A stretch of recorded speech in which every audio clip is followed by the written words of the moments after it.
Bonjour à toutes et tous, vous écoutez First Print, votre podcast comics préféré pour une nouvelle émission du format Front Page, qui est votre revue d'actualité spécialisée sur le monde des comics et de leurs adaptations. Nous revenons 3 fois par mois pour vous faire le tour de ce qui s'est passé dans le monde des comics, mais pas que. Et bien entendu, cette émission, je ne la fais pas tout seul, puisqu'il y a Corentin ici présent avec moi. Salut Corentin. Salut Arnaud, ça va ? Ça va très bien et toi ? Oui.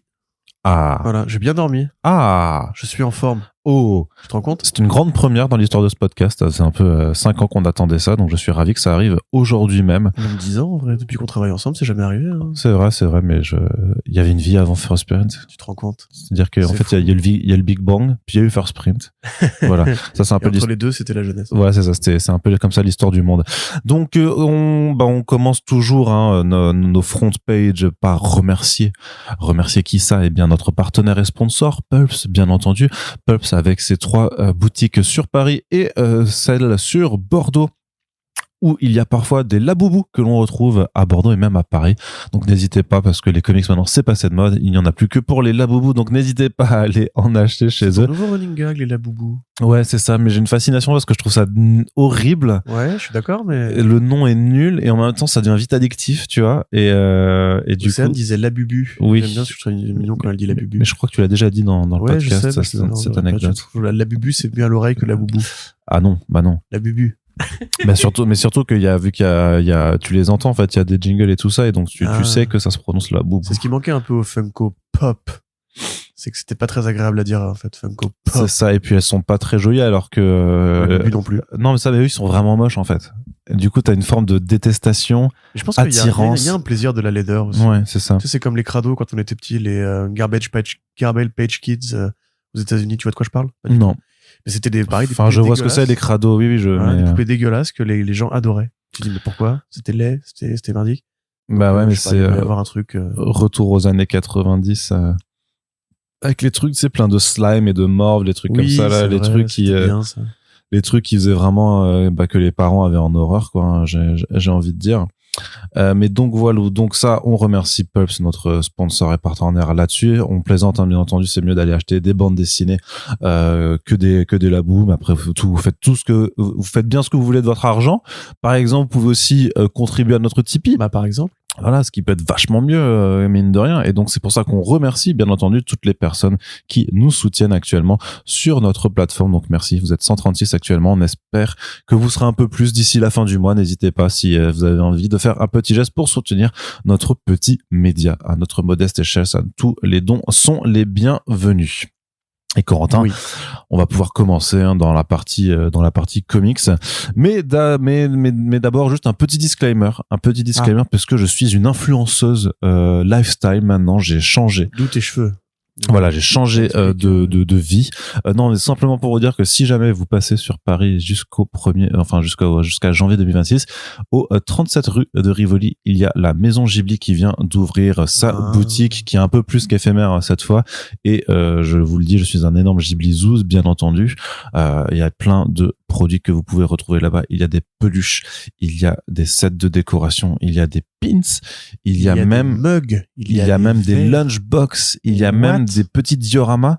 Quoi ? Voilà, il y a tout un tas de trucs. C'est bien sûr souvent hors de prix parce que ça, il faut payer la marque Ghibli. Non, ce que je veux dire, c'est que c'est quand même assez très cher. Mais très cher. Voilà, il y a quand même des trucs plutôt sympathiques. Donc, si jamais, comme moi, vous avez un robot du Château dans le ciel tatoué sur le bras, je pense que vous serez sensible. Oui. Sauf qu'il n'y a pas de peluche du robot. Comme moi, votre copine fait des cosplays Kiki la petite sorcière et que vous avez un chat noir que vous appelez Gigi parce qu'il est trop mignon et tout noir. Alors sauf que le tien, il est pas mignon. Alors, il est effectivement tout noir, mais il est vraiment pas mignon. Arnaud Kikou m'a dit pas les mamans, et ben moi je dis pas les chatons. En plus il est handicapé, donc c'est assez dégueulasse de ta part. Mais on savait, c'est un peu ton côté Darmanin. Néanmoins, ouais, Ghibli, c'est la vie. Et voilà. Dites Ghibli et pas Ghibli s'il vous plaît, sinon. Mais même les un enfant meurt dès que vous dites Ghibli. Et j'ai une anecdote par contre qui est trop intéressante par contre, qui est vraiment en lien avec First Print, parce que c'était pas juste pour placer le truc que je voulais en parler de ça. Sais-tu que derrière les gens de Maison Ghibli, en fait, c'est Semic. distribution Mais que non. l'on retrouve et les mêmes CMYK qui Entre les morts. qui faisaient les comics à l'époque, qui ont jamais cessé leur C'est activité, fou, c'est quand juste même. qu'ils se sont reconvertis dans la distribution d'autres choses que de bandes dessinées. Ils ont décidé de faire de l'argent, en fait. Ouais, c'est ça. Non, mais c'est et que donc ils ont fait beaucoup de produits dérivés sur licence Marvel, ce genre de choses-là, Disney, tout ça, et que maintenant en fait, celui que j'ai rencontré, Jérôme il s'appelle, en fait, travaille avec donc directement avec le studio Ghibli pour importer leurs produits dérivés. Mais c'est pour ça parce que juste que je l'ai rencontré, je lui demandais un peu des questions parce qu'il y avait une soirée presse en fait de présentation du truc et je lui demandais un peu qu'est-ce qu'ils faisaient, d'où ils venaient tout ça, et puis oui, il fait ah ouais, mais en fait on est CMYK, ça. Je fais attends. C'est dingo. Je fais CMYK les comics, les Spawn, les kiosques et tout ça. Ouais, les mêmes et tout ça. Voilà, c'est tout. Donc je lui dis mais du coup tu connais Thierry Mornet, tu connais les Fournier, enfin voilà, il connaît tout le monde effectivement. Mais Donc attends, voilà. tu viens des comics, mais attends, tu connais machin, tu connais bidule. Bah ouais, non, c'est trop marrant. Le monde est tout petit. Le monde est très petit, c'était surtout pour ça que j'ai remplacé. Mais donc n'hésitez pas si ça vous intéresse d'y jeter un œil. Ensuite, Corentin, pour parler des comics à proprement parler, on a une super petite tournée. Je vais dire une super tournée de dédicaces. Bon, en fait, elle fait que 3 dates, mais quand même, c'est pas n'importe quoi, puisque Brian Kevon et Nico Hinrichon seront présents en France pour une tournée de dédicaces à l'occasion de la sortie de Spectateur.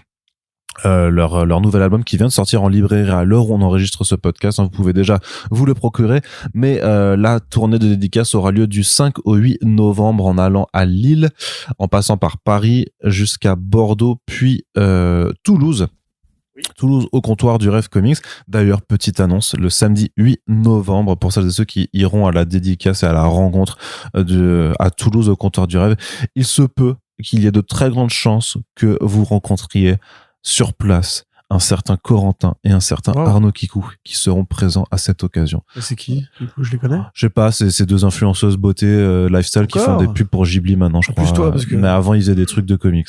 Très bien. En gros. Écoute, ça a l'air bien. Et donc voilà, on sera à Toulouse les gens. Donc si vous êtes du coin, n'hésitez pas, on sera là pour l'animation avec Brian et Nico. On est trop contents d'être là-bas. Il y aura aussi un podcast enregistré sur place, bien entendu, que vous pourrez retrouver sur Fast Print.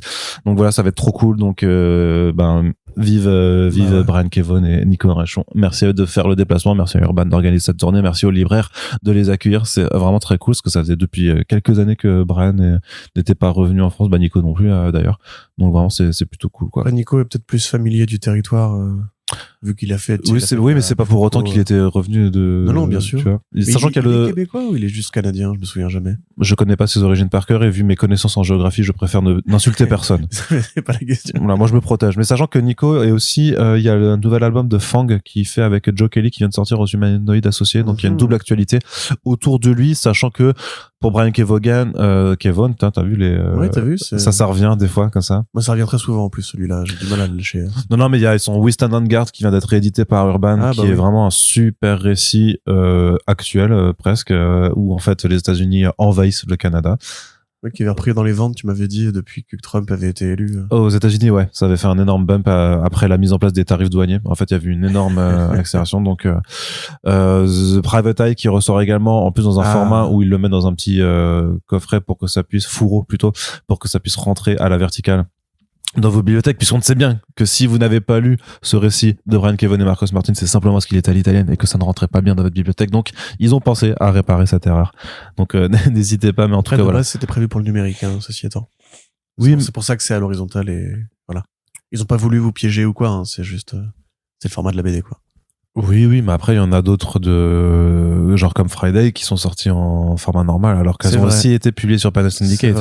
Mais quasiment toutes les Marcos Martin des débuts sur Panel étaient vraiment pensées pour le format tablette. Ouais, non, mais t'inquiète, je ne juge pas.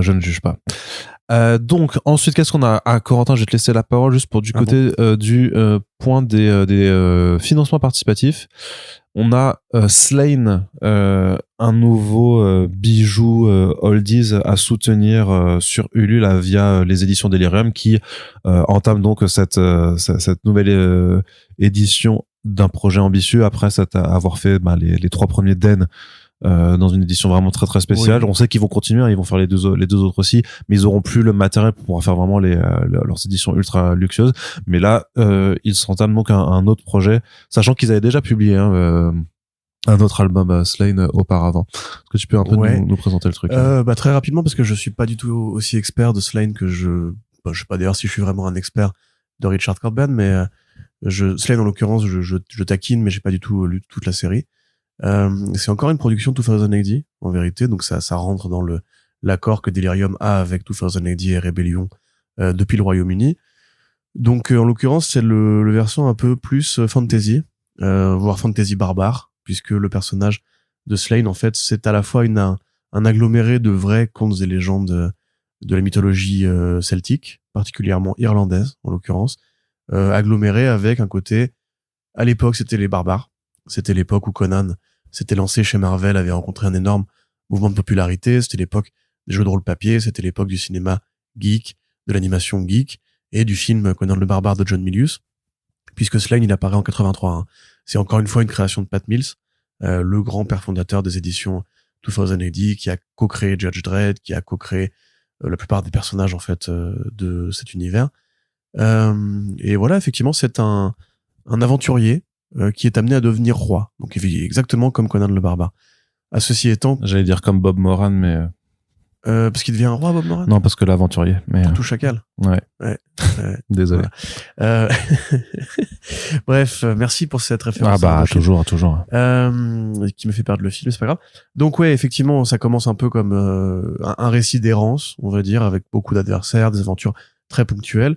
Et le Slane en question, c'est en fait un personnage qui est vraiment inspiré d'un héros mythologique celtique qui s'appelle, je crois, Slane Macroth, qui était effectivement censé être le premier roi d'un éventuel duché / territoire fédéré des Celtes, sachant que les Celtes n'ont jamais vraiment été fédérés ni sous une seule bannière, ni sous un seul régime.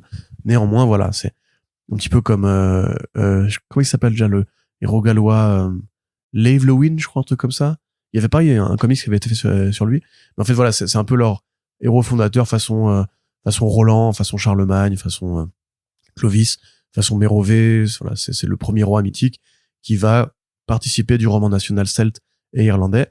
Et en fait, c'est un peu ce que fait Liam Sharp à côté, tu vois, avec le Spawn The Dark Ages, qui est annoncé récemment. Où en fait, tu sais, il nous explique qu'il y avait un Spawn celtique qui a combattu les forces angles et les forces saxonnes au moment de leur implantation. Et voilà, c'est un peu la façon pour Pat Mills de créer un Conan historique, originel, et qui s'inscrit dans le contexte du Royaume-Uni. Puisque chez 2080, c'est souvent en fait des BD très très britanniques, même s'il y a des codes qui sont américains, comme Judge Dredd, c'est un héros qui est plutôt typé américain, et quelque part Rock Trooper aussi, ça reste toujours des mentalités très très anglaises, une critique généralement des États-Unis de l'impérialisme. Là, en l'occurrence, c'est un peu plus compliqué à définir parce que ça se passe dans un proto-monde entre guillemets, et ça va assez loin. Après, ça devient vraiment de la fantaisie assez élevée. Il y a donc effectivement Simon Bisley qui a fait un passage très connu de cette BD-là, qui s'appelle Le Dieu cornu. C'est ce qui est réédité en France tout bientôt. Ça correspond, je crois, au tome 7 ou 8 de l'édition précédente qui avait été faite chez Anka, un truc comme ça. Enfin, vraiment une maison d'édition très peu connue qui était en fait qui avait publié in situ, quasiment en temps réel, les tomes de Slane, qui, contrairement à beaucoup de BD 2080, a été publié en France à une époque. Ouais, mais même Delirium, on a publié un précédent tome, c'est ce que je disais avant, qui s'appelle L'Aube du guerrier. Absolument, ouais, qui n'était pas avec Bisley du coup. Et le passage avec Bisley est connu parce que déjà Bisley est plutôt rare sur les intérieurs, surtout en dehors de ce qu'il a fait chez DC ou en indé. Voilà, c'est précieux d'avoir du Simon Bisley, qui en plus n'est pas dans son côté exagération et comique. C'est vraiment en fait du Bisley qui fait du phrasetta.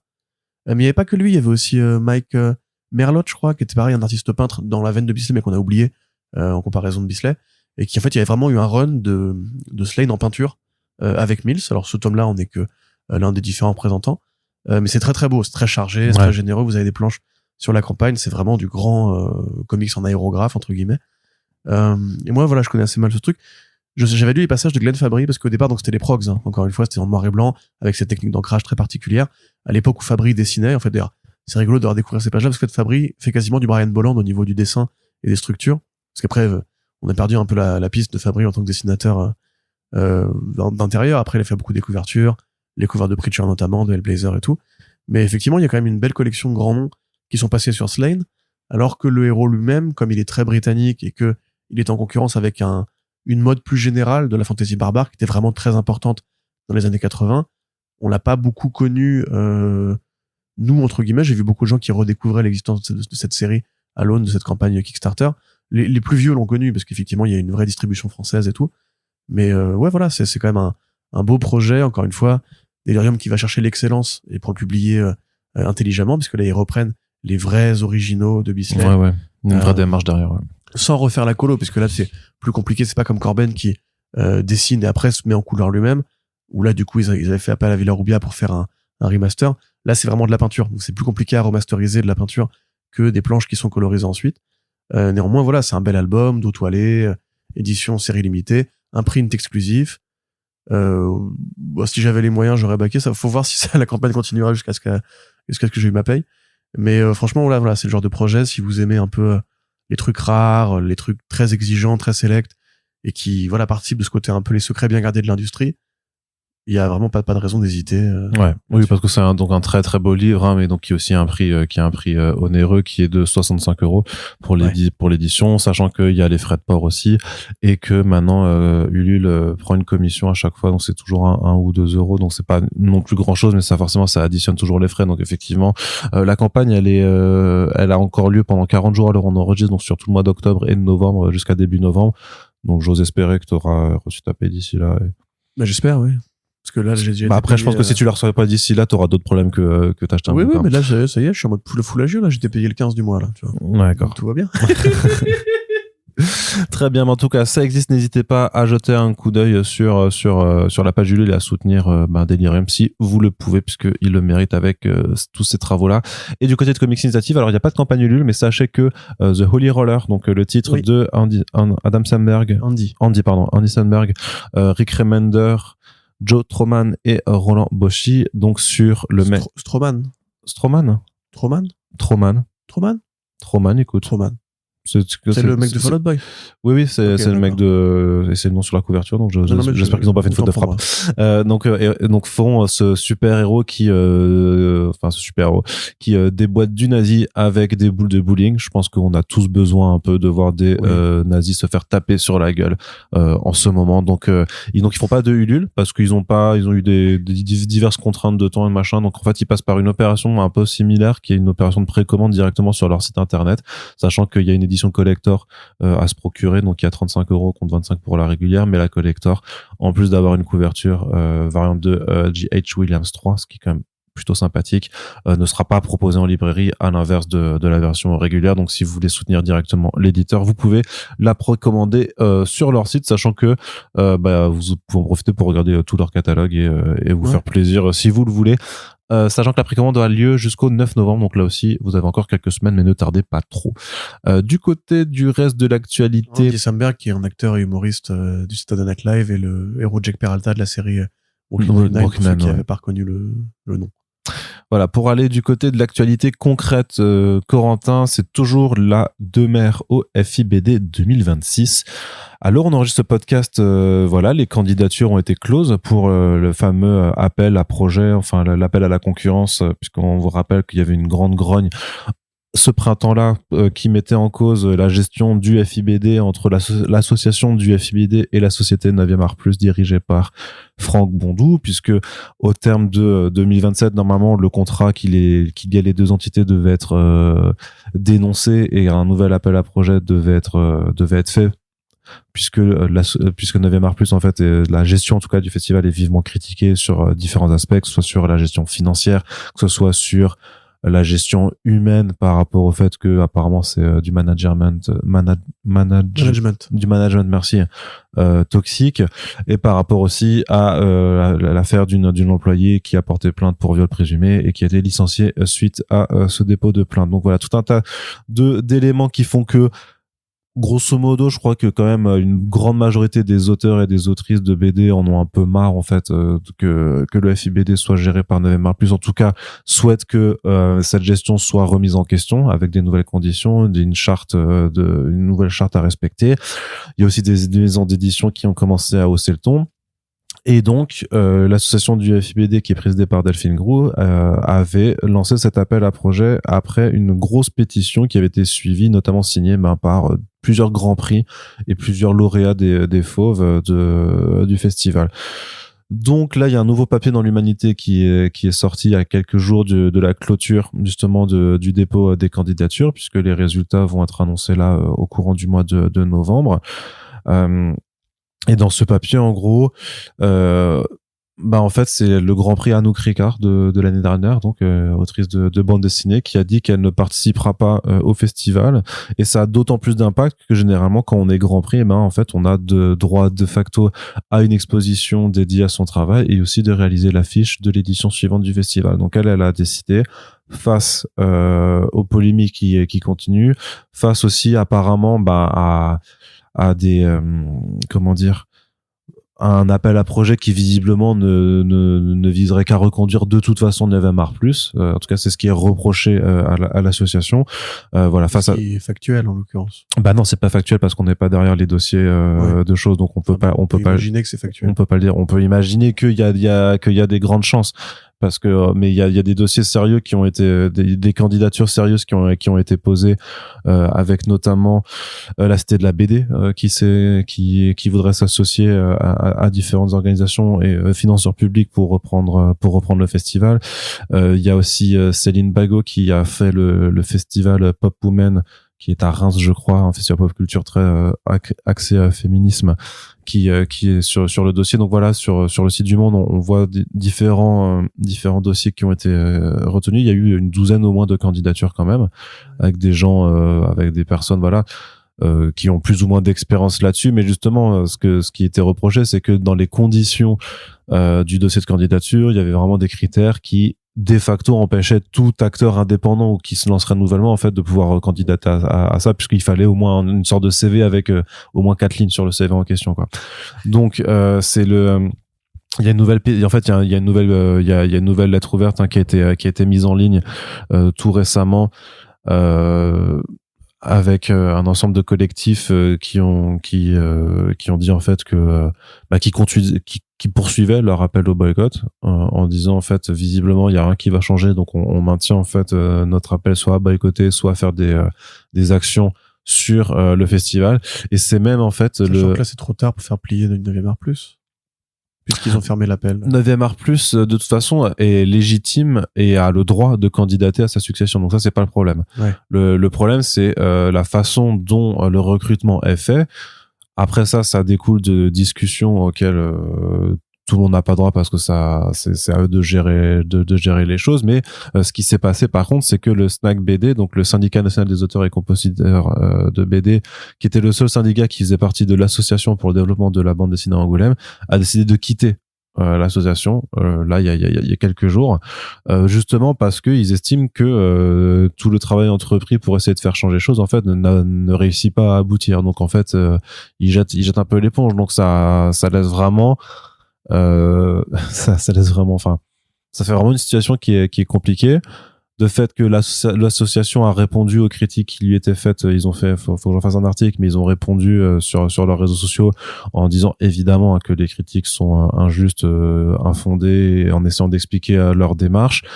Il y a certains auteurs qui répondent en commentaire et qui estiment que c'est de l'esbrouf. Après, on peut pas dire en l'état actuel qui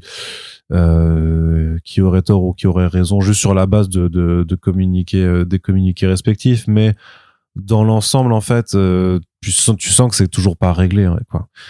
Et ce qui va être très très intéressant dans le sens, en fait on se demande vraiment ce qui va se passer, c'est effectivement, moi de ce que j'entends, les éditeurs, les grands éditeurs en fait, bon ils ont pris leur stand, ils ont l'intention de venir.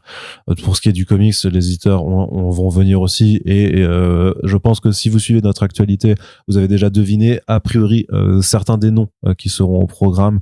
Regardez les éditeurs, regardez ce qui sort en janvier et essayez de deviner un petit peu qui pourrait être présent à FIBD. Et en même temps, les auteurs américains, enfin étrangers, j'imagine, se sentent moins concernés par ce qui préoccupe les auteurs et autrices en France et français. Mais voilà, c'est de dire, si Glénat, Delcourt, Dargaud, tout ça viennent, est-ce que les auteurs viendront? C'est ça en fait la grande inconnue, parce que autant il y a aussi déjà des éditeurs indépendants qui disent qu'ils boycotteront le festival, c'est-à-dire qu'ils ne viendront pas au festival. Après ils vont quand même venir, j'ai l'impression, à Angoulême, mais dans une structure différente. En fait, ils vont faire une sorte de off, un truc en dehors du festival pour quand même être présent, mais sans valider et sans apporter de sous directement au festival. Donc il y a ça et là qui 6 pieds sous terre, l'association est même pas mal pour l'instant qui ont dit qu'ils ne venaient pas. Donc voilà, mais ça va être un festival sous haute tension, clairement. Voilà, je sais pas si t'as un mot là-dessus. Je pense qu'on avait déjà un peu fait le tour la dernière fois. C'est moi personnellement le fonctionnement un peu pyramidal de cette qui est en plus d'ailleurs très dans nos habitudes organisationnelles et structurelles françaises, je trouve, sans vouloir faire de commentaires extérieurs au podcast. C'est plus ça qui me fatigue en fait. C'est t'as l'impression qu'il y a un dialogue qui est rompu entre deux interlocuteurs qui, d'un côté, n'ont pas forcément envie de se parler, alors que les solutions sont là, je pense. Tu vois, effectivement, les problèmes que tu soulevais tout à l'heure par rapport à la gestion de 9e art plus, par rapport à la façon dont l'argent est utilisé, l'opacité économique des comptes du festival, ou effectivement la sécurité des femmes qui travaillent sur le festival, c'est des vrais sujets. C'est pas des sujets que tu peux juste balayer d'un revers de la main en disant nous on sait faire, t'inquiète bébé.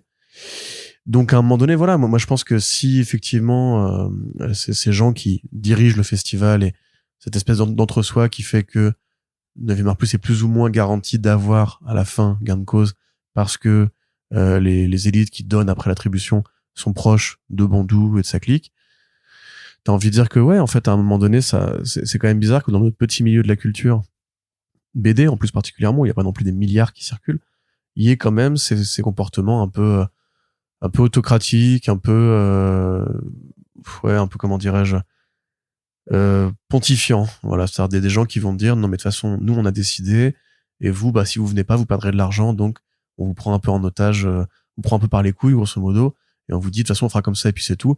Chiche, on va voir votre boycott, chiche, allez-y, montrez-nous si vous allez vraiment le faire. Je trouve pas ça très sain, de toute façon, de manière générale, ce mode de comportement. Moi, personnellement, du coup, je ne sais pas si j'irai au festival. Généralement, ma présence se limite à quelques interviews parce que c'est pas moi qui vais décider ensuite le truc. Les consommateurs eux-mêmes, on se doute bien que c'est un truc dont tout le monde se fout. La plupart des gens qui vont au festival de la BD, il y a des passionnés, il y a aussi beaucoup de familles qui elles et eux vont surtout parce que il y a une sortie pour les enfants, il y a des activités à faire sur place, c'est la bonne ambiance, c'est le festival, on est content, on crapahute 3/4 d'heure pour faire la colline et tout. Je sais pas, en fait, moi, si tu veux, ça me paraît un peu inextricable. J'aimerais bien qu'il y ait justement une prise de conscience des plus gros acteurs sur la réalité de la BD. Parce que ça participe d'un débat plus large, justement, sur, on n'est pas une industrie qui rapporte beaucoup d'argent et pourtant, on se permet d'avoir des espèces de lobbies qui referment, toute forme de dialogue, toute forme de possibilité de travailler ensemble et de construire ensemble, alors qu'on est justement dans un moment de réflexion très intense sur et le marché qui est en crise, et les statuts des auteurs qui n'existent pas vraiment, le rapport Racine qu'on a enterré. Enfin, tu vois, il y a quand même, c'est le moment justement au contraire qu'il faudrait se prendre par la main et dire bon les gars, manifestement il y a un souci, manifestement on ne profite pas de la même exposition. J'allais dire que le cinéma, mais c'est pareil, le cinéma il y a des tonnes de problèmes structurels et comment dirais-je, propre à l'industrie du cinéma. Non, industriel ça marche pas forcément, mais propre à l'industrie du cinéma, mais tout le monde s'en bat les couilles parce qu'en fait les gens ne sont pas informés de ces problèmes, ne sont pas solidaires de la situation des professionnels du métier. Donc en fait on a que nous comme interlocuteurs immédiats pour réussir à créer un truc un peu différent, un peu alternatif. L'idée de faire un contre-festival, moi elle me paraît bonne, mais le faire à Angoulême du coup ça invalide le truc. Si tu dis ils vont faire une contre-proposition, mais ils ne participeront pas économiquement du festival, de fait si, puisqu'ils vont récupérer les gens qui sont sur le festival, et éventuellement les gens qui voudront venir les voir eux vont quand même se déplacer à Angoulême, donc investir de l'argent dans Angoulême, dans les logements, dans la nourriture, dans les commerces, et donc de fait l'effet est nul en fait. C'est-à-dire que t'as un côté et nous on est à côté mais on participe pas. Si, en fait en vérité si. Ce qu'il aurait fallu faire, ça aurait été s'organiser en collectif vraiment, trouver des interlocuteurs qui ont de l'argent et faire un autre festival en concurrence directe de Angoulême Un peu comme quelque part, c'est ce qu'ils font, parce que si les gens viennent à Angoulême même, mais qui ne viennent pas au festival et qui viennent dans les structures à côté, bah comme dit, ils ne donnent pas leur argent au festival. Donc oui, mais c'est la présence de la région qui attribue le festival. Et eux, entre guillemets, que ça soit dans telle rue d'Angoulême, c'est pareil, tu vois. Ouais, mais ils sont pas, du coup, eux, ils récupèrent pas sur les entrées de billets, donc ça a quand même un impact. Ouais, c'est sûr. Mais par contre, au global, si tu fais après l'économie du truc, enfin, la ville d'Angoulême n'aura pas perdu de clients parce qu'ils auront fait ça, tu vois.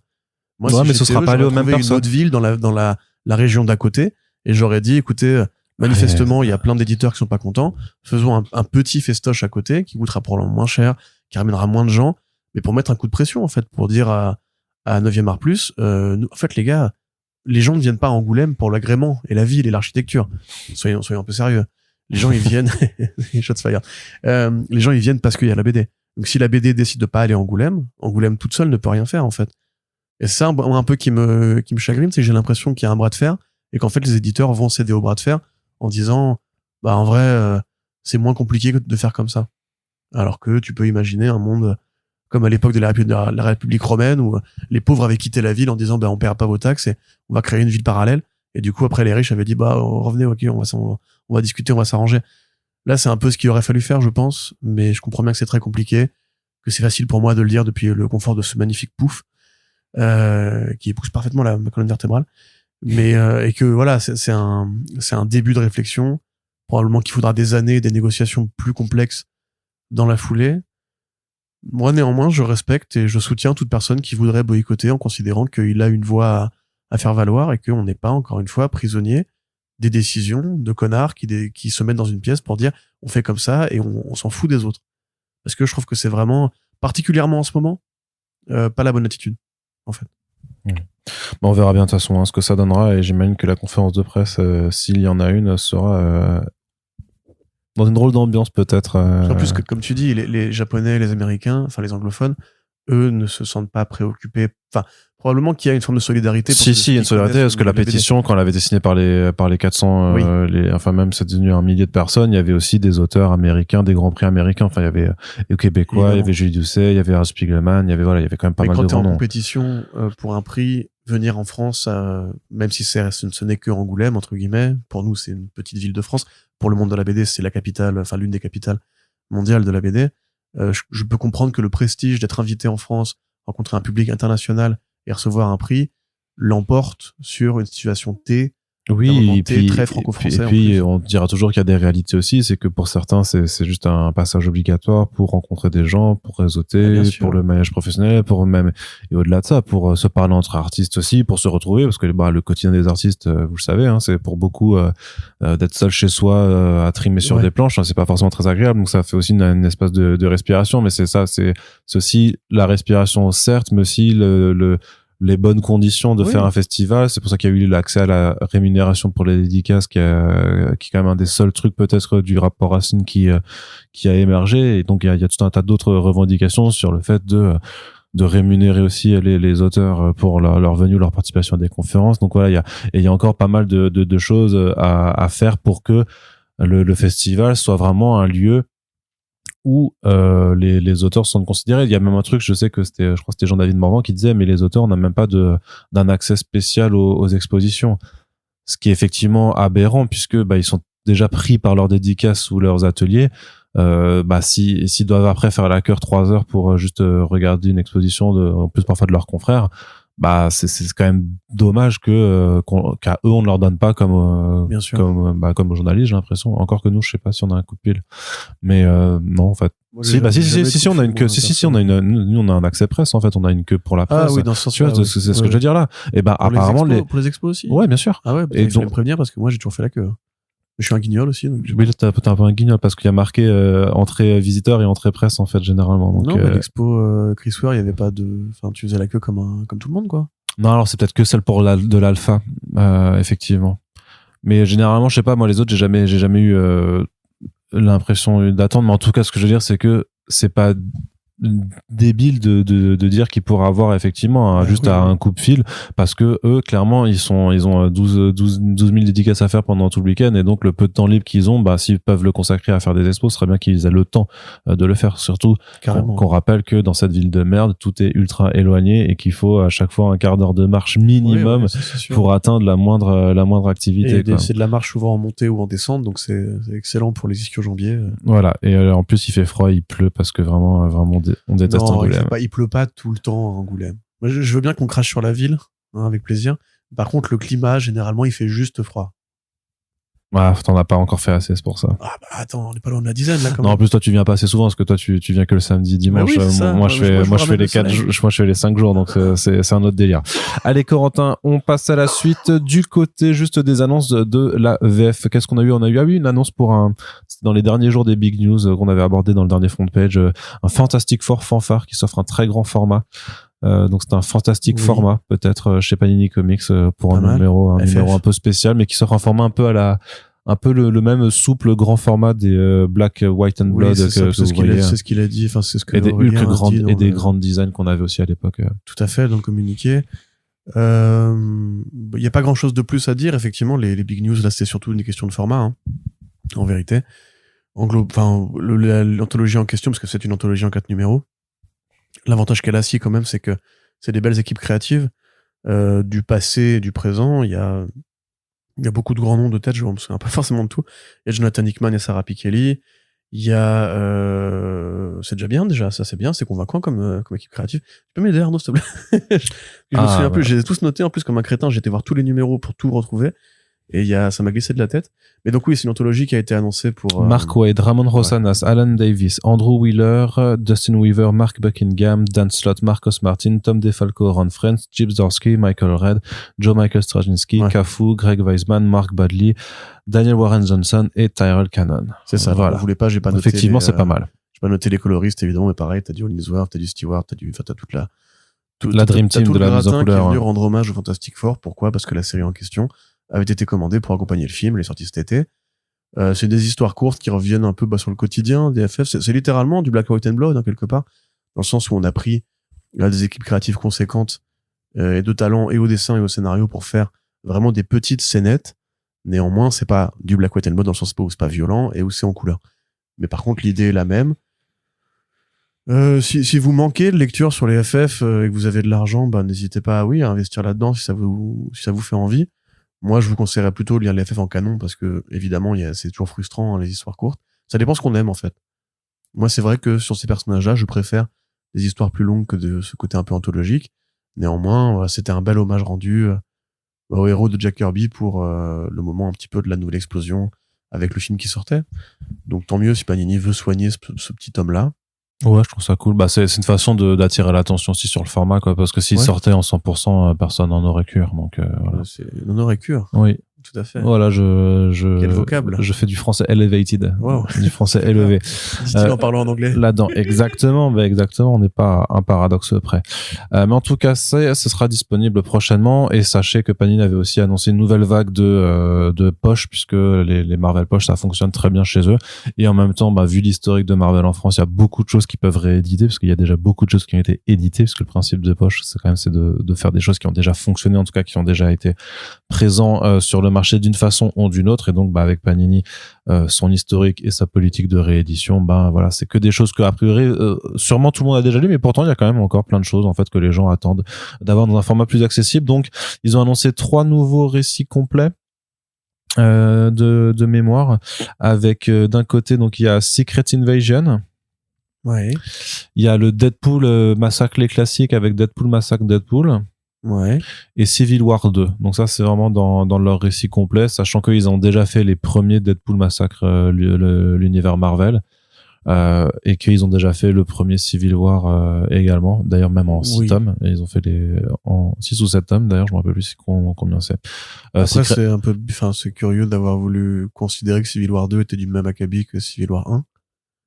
Bah, il l'avait déjà fait en Marvel Must Have aussi à l'époque. Ça reste quand même le deuxième récit à s'appeler Civil War. Alors oui, on peut partir du principe que c'est moins bien. Donc l'idée, c'est toujours de nouveau. C'est pas la même équipe créative C'est en un, plus. Donc, c'est un nouveau conflit idéologique qui se transforme en baston. Là, c'est à l'époque où les Inhumains prenaient vraiment l'ascendant chez Marvel.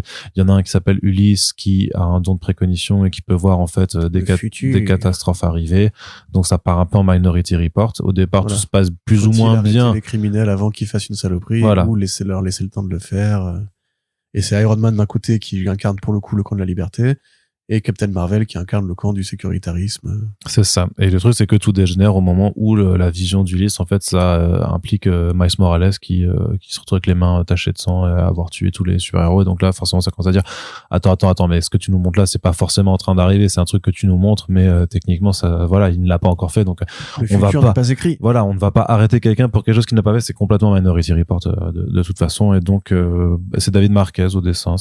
Moi, je trouve pas ça vilain. Moi, je sais pas. Je sais qu'il y a plein de gens qui avaient des, enfin, j'ai l'impression qu'il y avait vraiment pas aimé, alors que je trouve pas ça. C'est le côté putassier d'appeler ça Civil War 2, de remettre Iron Man et un capitaine ou une capitaine en l'occurrence, avec un propos qui, alors je sais pas exactement à quoi ça, parce que Civil War 1 quand même c'était très dans son époque, sur ce côté, le sécuritarisme post-Bush après le 11 septembre. Ouais. Et c'était plutôt bien senti. C'était un long projet qui avait duré 1 an, qui avait marqué tout l'univers et tout. On peut difficilement dire que Civil War 2 avait le même impact. Non, c'est sûr. Même si, effectivement, comme tu le dis, ça connectait avec l'actualité autour des Inhumains, le run de Bendis sur Iron Man. Moi, je vais pas mentir, je pense que le backlash, entre guillemets, moi aussi, il y a trop d'anglicisme, là. Les critiques venaient du fait que ça s'appelait Civil War 2. Et qu'à un moment donné, on peut aussi admettre que ça aurait pu s'appeler totalement différemment, puisqu'en fait, ça n'a pas les mêmes conséquences, la même ambition et les mêmes ramifications. Ouais, c'est sûr. Il pourrait faire c'est le problème de Secret Invasion 2 en disant que d'un coup c'est les cris qui envahissent, tu vois. Mais ils auraient pu appeler Empire Secret Invasion. Non. Oui, si, ils auraient pu le faire en vérité. Ouais, mais ça n'aurait vraiment eu aucun rapport, quoi. Oui, c'est vrai. Mais donc Secret Invasion, c'est toujours Bendis aussi. Bah oui. C'est Francis Lionel Francis Yu au dessin, et c'est vraiment le côté c'est l'ennemi intérieur, c'est-à-dire que au cours d'une mission, les New Avengers, en fait, Elektra se fait tuer, mais en fait, il s'avère que c'est un Skrull, et ils s'aperçoivent en fait que la Terre, depuis des années, est remplacé, enfin des héros et des gens dans les gouvernements sont remplacés par des Skrulls en vue de préparer une invasion à grande échelle, et donc quand ils s'en aperçoivent, c'est trop tard, l'invasion a déjà commencé. Ouais. Et comme ça, à une époque en plus où il y a des héros qui ont disparu ou qui sont morts et tout ça, quand on les voit revenir, personne n'est persuadé que ce sont vraiment des vrais, donc tout le monde se méfie de tout le monde, c'est vraiment la paranoïa totale. Et ma foi, moi je trouve que c'est plutôt bien mené quand même. C'est le bon compromis entre un événement qui a été commandé pour des raisons éditoriales, dans le sens où il fallait justement gérer les conséquences de Civil War et du fait que Mark Millar avait un peu brisé l'échelle des puissances locales, et aussi fait faire à des héros des choses qu'ils n'auraient pas fait en temps normal, évidemment. Et en tout cas, c'est une meilleure conséquence de Civil War que One More Day. Mais du coup, ouais, c'est surtout ça très bien écrit. C'était vraiment un événement de grande ampleur. Il y avait ce côté un peu paranoïaque, un peu guerre froide qui était très bien fichu. Et ouais, des petits twists de belle facture avec des tie-in de bonne qualité. Ouais, donc là, c'est l'album, c'est que la maxi-série principale. Il n'y a pas notamment le fameux tie-in Black Panther qui est vraiment de très très bonne facture de Jason Aaron, si Absolument. C'est ça. Donc ça, c'est plutôt cool. Et du côté... C'est l'événement qui a terminé les années 2000 de chez Marvel sur une très bonne note. Et juste dans la catégorie récit à suivre, ils vont faire l'ère d'Apocalypse en 3 tomes. Oui. Donc c'est cool parce que la dernière édition en l'occurrence c'était un omnibus, donc j'imagine que ce sera peut-être plus simple d'accéder à ce récit qui reste un grand moment des années 90 pour les X-Men, avec ce crossover dans lequel c'est Légion, le fils de Xavier, qui va dans le passé pour essayer de tuer Magneto. Non. Si c'est ça, il essaie de tuer Magneto, sauf qu'il tue Xavier à la place. En tout cas, il tue Xavier par accident. Et donc, ce qui fait que tout le futur est modifié. Il y a pas de création des X-Men, il y a plein d'événements qui devaient arriver qui n'arrivent pas, et surtout ça instaure donc une réalité dans laquelle c'est Apocalypse qui a refaçonné la Terre en grand chef des mutants, et Magneto par contre devient le leader des X-Men dans cette réalité-là. Il y a plein de nouvelles équipes qui sont apparues. Donc voilà un événement auquel on a rendu hommage il n'y a pas si longtemps d'ailleurs avec Age of Revelation. Oui, d'ailleurs, c'est un peu comme, exactement comme pour Age of Revelation, c'était aussi un moment donné où toute la ligne X-Men avait été repensée avec plein de mini-séries qui imaginaient à quoi ressemblaient ces personnages dans cette réalité alternative. C'est une réalité d'ailleurs où Wolverine avait fini par pécho Jean Grey, comme quoi il fallait bien que ça arrive sur une terre parallèle. D'ailleurs maintenant c'est une terre parallèle, je crois. Et tu peux te demander si Panini justement ne fait pas cette Ça a série été parce que, après, il me semble c'est que ça a été fait comme une terre parallèle effectivement. Ça mais serait- ils ont pas été Parce annoncés qu'elle pour revenir aussi. parce qu'elle elle avait été réutilisée dans Secret Wars, il me semble. Ouais, Donc, il y avait eu un numéro spécial aussi pour les 10 ans. Enfin, ils ont quand même fait des continuations en justement en expliquant qu'en fait c'était par Redcon une terre parallèle Ouais. et qui je crois maintenant a été annoncé pour une nouvelle série, non? Non. Il y a par pas eu contre, un non. truc par rapport à ça? Non. Je confonds avec peut-être une autre terre Non, il y a parallèle juste eu, Age of Revelation qui était vraiment Ok, le bah, je sais concept plus de faire avec une quelle, nouvelle. Je sais plus avec quelle équipe à quelle époque des X-Men je confonds, mais je croyais qu'ils avaient lancé un truc un peu nostalgique. Mais Dans parce ce qu'ils style. avaient fait, par contre, ce qu'ils avaient fait, c'était qu'ils avaient fait des suites à Age of Apocalypse, notamment pour les 10 ans de l'événement en 2005. Ils étaient retournés dans cette continuité. Si, mais regarde, X-Men of Apocalypse de Jeff Loeb et Simon. Ah oui, t'as raison, oui, Tu vois, c'est ça. pardon, j'avais complètement zappé, oui. Oui, je me disais bien. En fait, c'est qu'en fait ça. Oui, qui est la revient. nouvelle suite. Ouais, et ça revient maintenant aussi en Oui, oui. canon chez Marvel. Oui, pardon, C'est t'as tout à fait raison. toutes les raisons du monde. Après, bon, t'as pas besoin de ça forcément parce que c'est un événement qui est culte, mais c'est toutes les raisons du monde de rééditer ça Ouais. actuellement. Tout à fait. Donc voilà, donc ça arrive en Marvel Pocket prochainement. Du côté des nouveautés, on a aussi des nouvelles de Delcourt qui nous envoie un communiqué de presse là avec un programme. Donc il y a pas mal d'autres choses dont on parlera dans le prochain front page. Mais déjà de ce qu'on savait, alors on savait déjà, il nous l'avait déjà dit, c'est Minor Arcana de Jeff Lemire qui arrivera en début d'année prochaine. Ouais. Donc ça c'est plutôt cool, toujours cool d'avoir un peu de Jeff Lemire. Surtout que ça c'est un Jeff Lemire qui va prendre son temps normalement. Donc C'est particulier, ceci étant. c'est très particulier avec cette histoire d'une fille qui revient dans sa ville natale pour se rabibocher un peu avec sa mère. Enfin, sa mère l'a appelée et elle a quitté cette ville parce qu'elle en pouvait plus. C'est vraiment un conflit familial. Et il y a tout un délire avec des cartes de tarot, notamment d'utilisation de la magie, d'aller dans une sorte d'entre-réalité pour résoudre les problèmes de deux personnes sur C'est un place. peu Quoi. le Donc Promethea de Jeff Lemire, en un sens. c'est peut-être un peu vite dit. Dans le sens où c'est vraiment sa version du mysticisme Ouais. pratique, on va dire concret. Parce que ça n'a pas avec encore cette partout l'envergure, sur peut-être l'imaginaire. faudra attendre un peu plus longtemps pour Non, voir mais si tu sais, ça. à la fin du premier album, je crois, qui avait été réédité en France, chez Chez Urban de Urban, Promethea, pareil, t'avais une collection en fait des arcanes mineurs et majeurs du tarot, expliqué par Alan Moore et sa version à lui, parce que c'est aussi qu'une lecture du tarot et pas toute lecture du tarot. Mais c'est un peu pareil, voilà, si vous vous intéressez à ce côté BD un peu Vertigo aussi quelque part. Oui, dans Mais en- l'esprit, ouais, c'est mais en sûr. plus dépouillé parce que ça reste toujours du Lemire, donc c'est très intime, c'est très voilà, c'est un peu entre ce qu'il fait chez Image traditionnellement et ce qu'il fait à côté sur des trucs comme Fish Flies, enfin les éphémères et tout Ouais. au niveau tonalité. Donc il y a ça qui sortira. On en avait déjà un petit peu parlé, mais sinon dans les vraies nouveautés, donc il y a Hérétique avec Charlie Adler au dessin, titre d'or avec Charlie Adler au dessin, Ouais. et on reste dans l'horreur aussi avec Freddy l'Arrangeur. Freddy Donc the Fix. voilà, donc c'est Freddy the Fix. C'est un récit de Garcinis qui alors attends, des Mac Perkins, voilà, Ouais. qui avait été publié. Alors c'était Chez Ninth Circle, Ninth Circle, ouais, le nouveau label Ouais. d'horreur d'Image Comics. qui était distribué par Image, qui avait été fondé par une productrice effectivement de cinéma. Et en fait, c'est un one shot, mais j'ai regardé quasiment toutes leurs prods, c'est que des one shots sur le même format de Ouais, numéro de 40 à 48 pages. bah, c'est un peu de l'anthologie d'horreur, mais par numéro séparé, quoi. Ou même c'est du micro franco-belge entre guillemets, puisqu'il y a un, Oui, il y a un quelque début, part, un oui. milieu et une fin, il n'y a pas Ouais. de perspective de suite possible. Comme souvent d'ailleurs, Garcinis qui avait aussi été là au lancement de Ewa, au lancement de TKO, et qui aime bien en fait, dès qu'on lui propose un projet, il a plein d'idées ce monsieur, donc c'est facile pour lui d'en inventer une. Freddy the Fix, du coup, et je dis bien Freddy the Fix parce que l'arrangeur ne correspond pas exactement. En fait, il faudrait qu'on traduise textuellement le verbe fixe, enfin le nom fixeur, parce qu'un fixeur c'est un métier, ou c'est pas un métier au sens propre, mais c'est une occupation, on va dire, aux États-Unis. Et ça correspond en fait au champ lexical de Hollywood.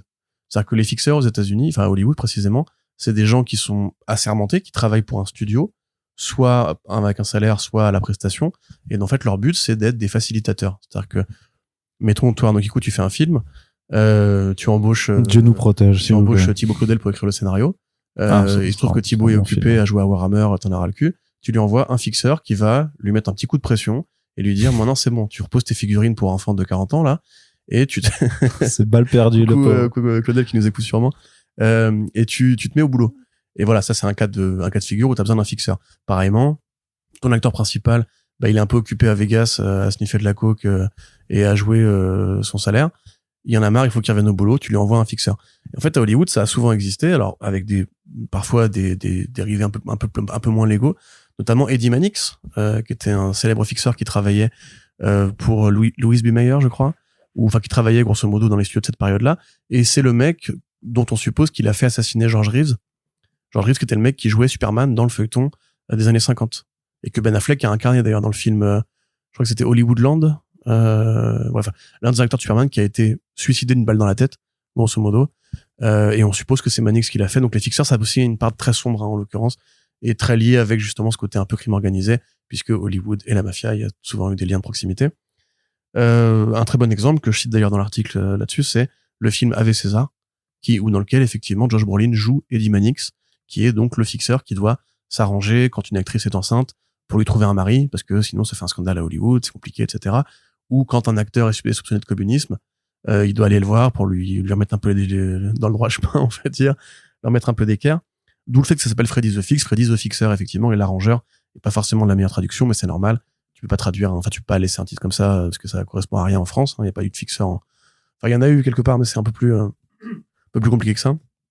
Et donc là, effectivement, l'intérêt de cette série, c'est que elle part d'une accroche qui est toute bête, c'est, imaginons que les monstres de films d'horreur des studios Universal, en fait, c'était pas des acteurs qui mettaient des costumes, c'était vraiment des monstres des films d'horreur.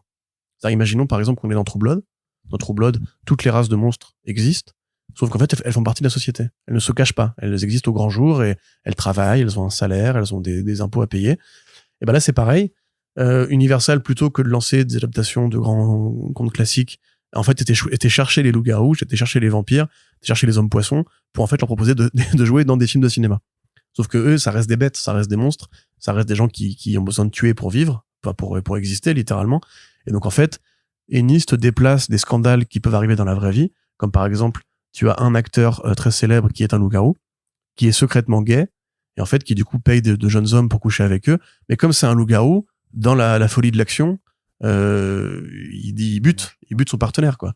Et à chaque fois, en fait, il faut qu'on envoie Freddy pour faire disparaître le corps, trouver un alibi, etc., etc. Et il y a plein de petits renvois à des correspondances du monde réel, un peu comme dans The Boys, où on adapte les codes du super-héros à des trucs du monde très réel, en fait, pour faire des analogies qui sont rigolotes. Là, c'est pareil, mais avec le côté horreur. Et en plus, ça marche très bien parce que Hollywood, c'est un milieu qui parle à Garth Ennis, dans le sens où déjà, de son point de vue, c'est un milieu de dérive et de vice. Et lui, il aime bien écrire ça, tu vois, comme dans, encore une fois, The Boys. Et en plus, c'est aussi un genre qui est associé à la fiction des détectives. Los Angeles et Hollywood, il y a tout un imaginaire, en fait, justement, sur ce côté, les fixeurs, les cadavres, les assassinats qu'on a commandés, les histoires de tournage qui sont partis en couille, la mafia et tout. Pareil, le film Ave César, c'est un film de détective, en fait, dans lequel Eddie Mannix joue un détective privé, mais qui n'en est pas un. Ou comme Big Lebowski, quelque part, qui se passe aussi un petit peu à Hollywood, ou Under the Silver Lake, Arnaud, que tu aimes bien, je crois, ce film aussi, où il y a, qui m'écoute pas du tout, il y a toute cette mythologie du détective dans ou même, comment ça s'appelle, hein, The Hard Goodbye, avec pas Altman. Ah là là, j'ai un trou affreux. Le film avec Philippe Marlowe, qui jouait par Elliot Gould. Bref, vous voyez probablement, putain, en plus je l'ai vu cette année, je l'ai revu cette année, ce film. Bref, donc du coup, Ennis peut faire un détective privé dans Hollywood, avec humour, avec cette ambiance de film noir, c'est génial. Hérétique, c'est un peu la même tambouille, dans le sens, oui et non, dans le sens où c'est pareil, c'est un polar, c'est un thriller, beaucoup plus sérieux en l'occurrence, il n'y a pas vraiment de saillie comique, mais dans lequel il s'inspire et pareil, encore un trou, Arnaud Kikou. Ce mec, Agrippa, c'est quoi son blase déjà complet? Il a un nom à coucher dehors avec Cornelius Agrippa. Voilà, Cornelius Agrippa, qui était en fait une sorte de détective occultiste et scientifique, et figure assez compliquée à manier, qui était assez proche justement des milieux qui recherchaient la vérité au-delà du dogme de l'Église catholique romaine, et pour ça il a été qualifié d'hérétique. On est un peu dans le roman le nom de la rose, dans le sens où voilà, vous avez vu ce film avec Sean Connery qui est basé sur un bouquin, je crois, d'Umberto Eco. Tout à fait, ouais. Vous avez effectivement un prêtre détective qui ne croit pas qu'on peut tout expliquer par l'obscurantisme et par la religion. Et hérétique, c'est pareil, en fait. C'est Agrippa et son acolyte, puisque c'est aussi très Sherlock Holmesien, qui vont mener une enquête contre l'Inquisition, qui, elle, pense qu'il faudrait juste brûler 2 personnes qui sont accusées de sorcellerie. Donc voilà, c'est très bien fichu, c'est très noir, c'est pas du Charlie Adler classique, c'est beaucoup plus ciselé, beaucoup plus fin, Ça ressemble presque à du... Mais mon Dieu, mais pourquoi j'ai plus ma tête aujourd'hui? Moon Knight, Jeff Lemire et... Greg Smallwood. C'est plus du Smallwood au niveau noir et blanc. C'est-à-dire que c'est très détaillé, très réaliste, très dans l'ambiance. Très Bernie Wrightson aussi. Ça fait vraiment très les BD d'horreur de ici, en fait. Mais prise au premier degré, prise au sérieux. C'est très agréable. C'est une bonne petite lecture que du coup, j'ai découvert, moi, en préparant mon article, dans le train. Voilà, en revenant de Grenoble.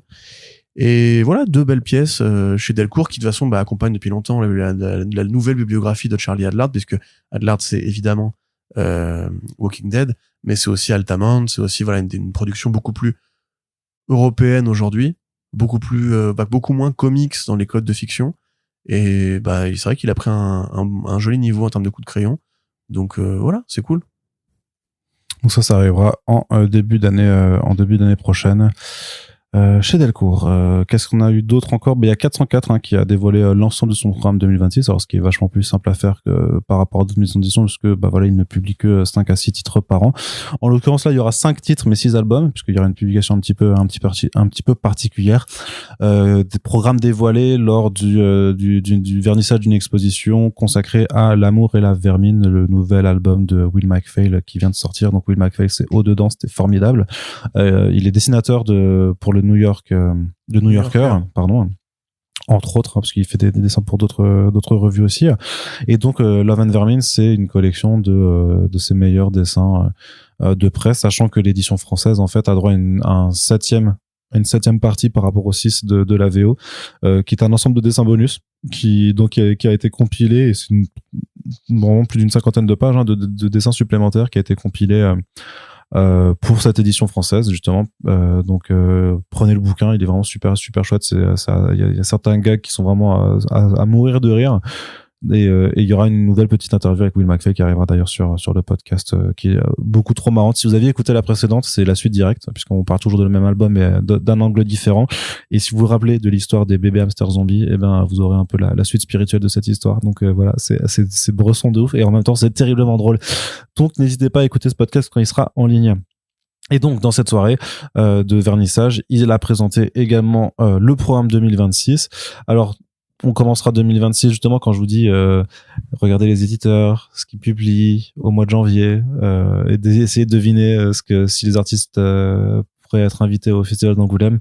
Là, je pense qu'on est un peu dans ce cas-là, puisque on est l'album qui ouvrira 2026 chez 404, c'est Et lorsque ma vengeance s'abattra sur vous.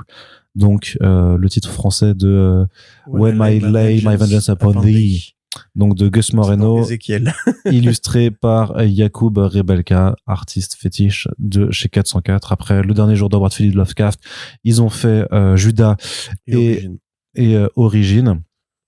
Et maintenant il continue sa bibliographie actuelle avec ce sorte de polar d'horreur, vraiment chrétien aussi, exorcisto, parano, un peu horreur. Enfin, même carrément. Très horreur. Moi, je me rappelle que c'était je suis pas encore allé au bout du récit, parce qu'on l'avait commencé avec le Focus Web. On l'avait proposé en Focus Web. J'avais lu les premiers numéros qui avait une bonne ambiance assez angoissante. De mémoire, c'est un curton, qui est banni du Vatican parce que sa version de la foi ne correspond pas aux huiles locales, et qui est envoyé en Amérique du Sud, où il tombe sur un autre curé, beaucoup plus proche, du chamanisme, on va dire, et de l'exorcisme, dans une communauté qui est traversée par des problèmes, par des crimes, avec un enfant un peu tourmenté. C'est très particulier, c'est très abstrait, c'est vraiment pas du tout comme Origine en l'occurrence, où il ne recherche pas le naturalisme de la nature et tout, c'est vraiment plus de l'expressionnisme allemand, même par moment, tu vois, avec ses déformations, ce côté de la focale qui va plier toute la perspective d'une case.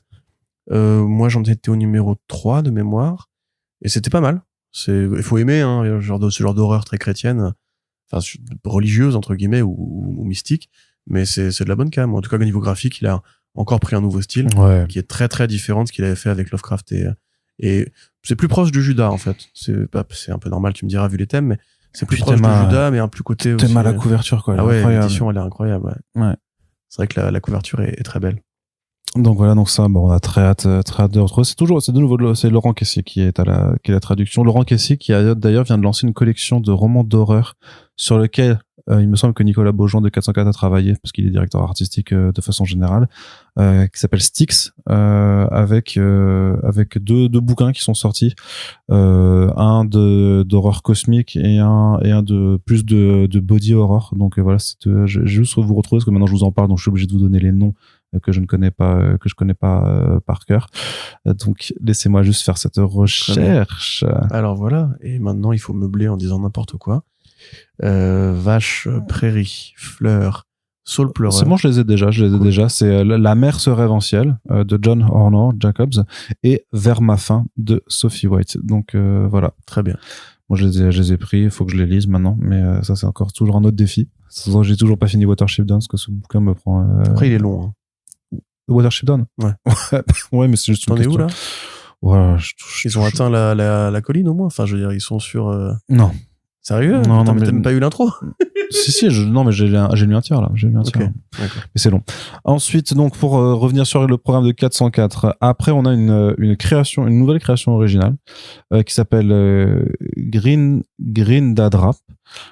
Et ça, en fait. C'est ça. Alors, Green Dadrap, c'est le nom de ce fameux rituel des îles Féroé qui consiste à ramener des dauphins sur les bords de la plage et les buter. Et tu sais, t'as jamais vu ces images? Non. En fait, c'est vraiment une tradition des îles Féroé, où en fait, ouais, ils tuent des dauphins dans la mer et la mer est rouge de sang. Littéralement, la mer est rouge de sang. J'avais vu en Scandinavie et au Japon, mais je savais pas qu'ils faisaient ça aussi aux îles Féroé. Ouais, il me semble que c'est pourquoi il me semble que c'est de là que ça vient, en plus, je crois. Super, c'est bien.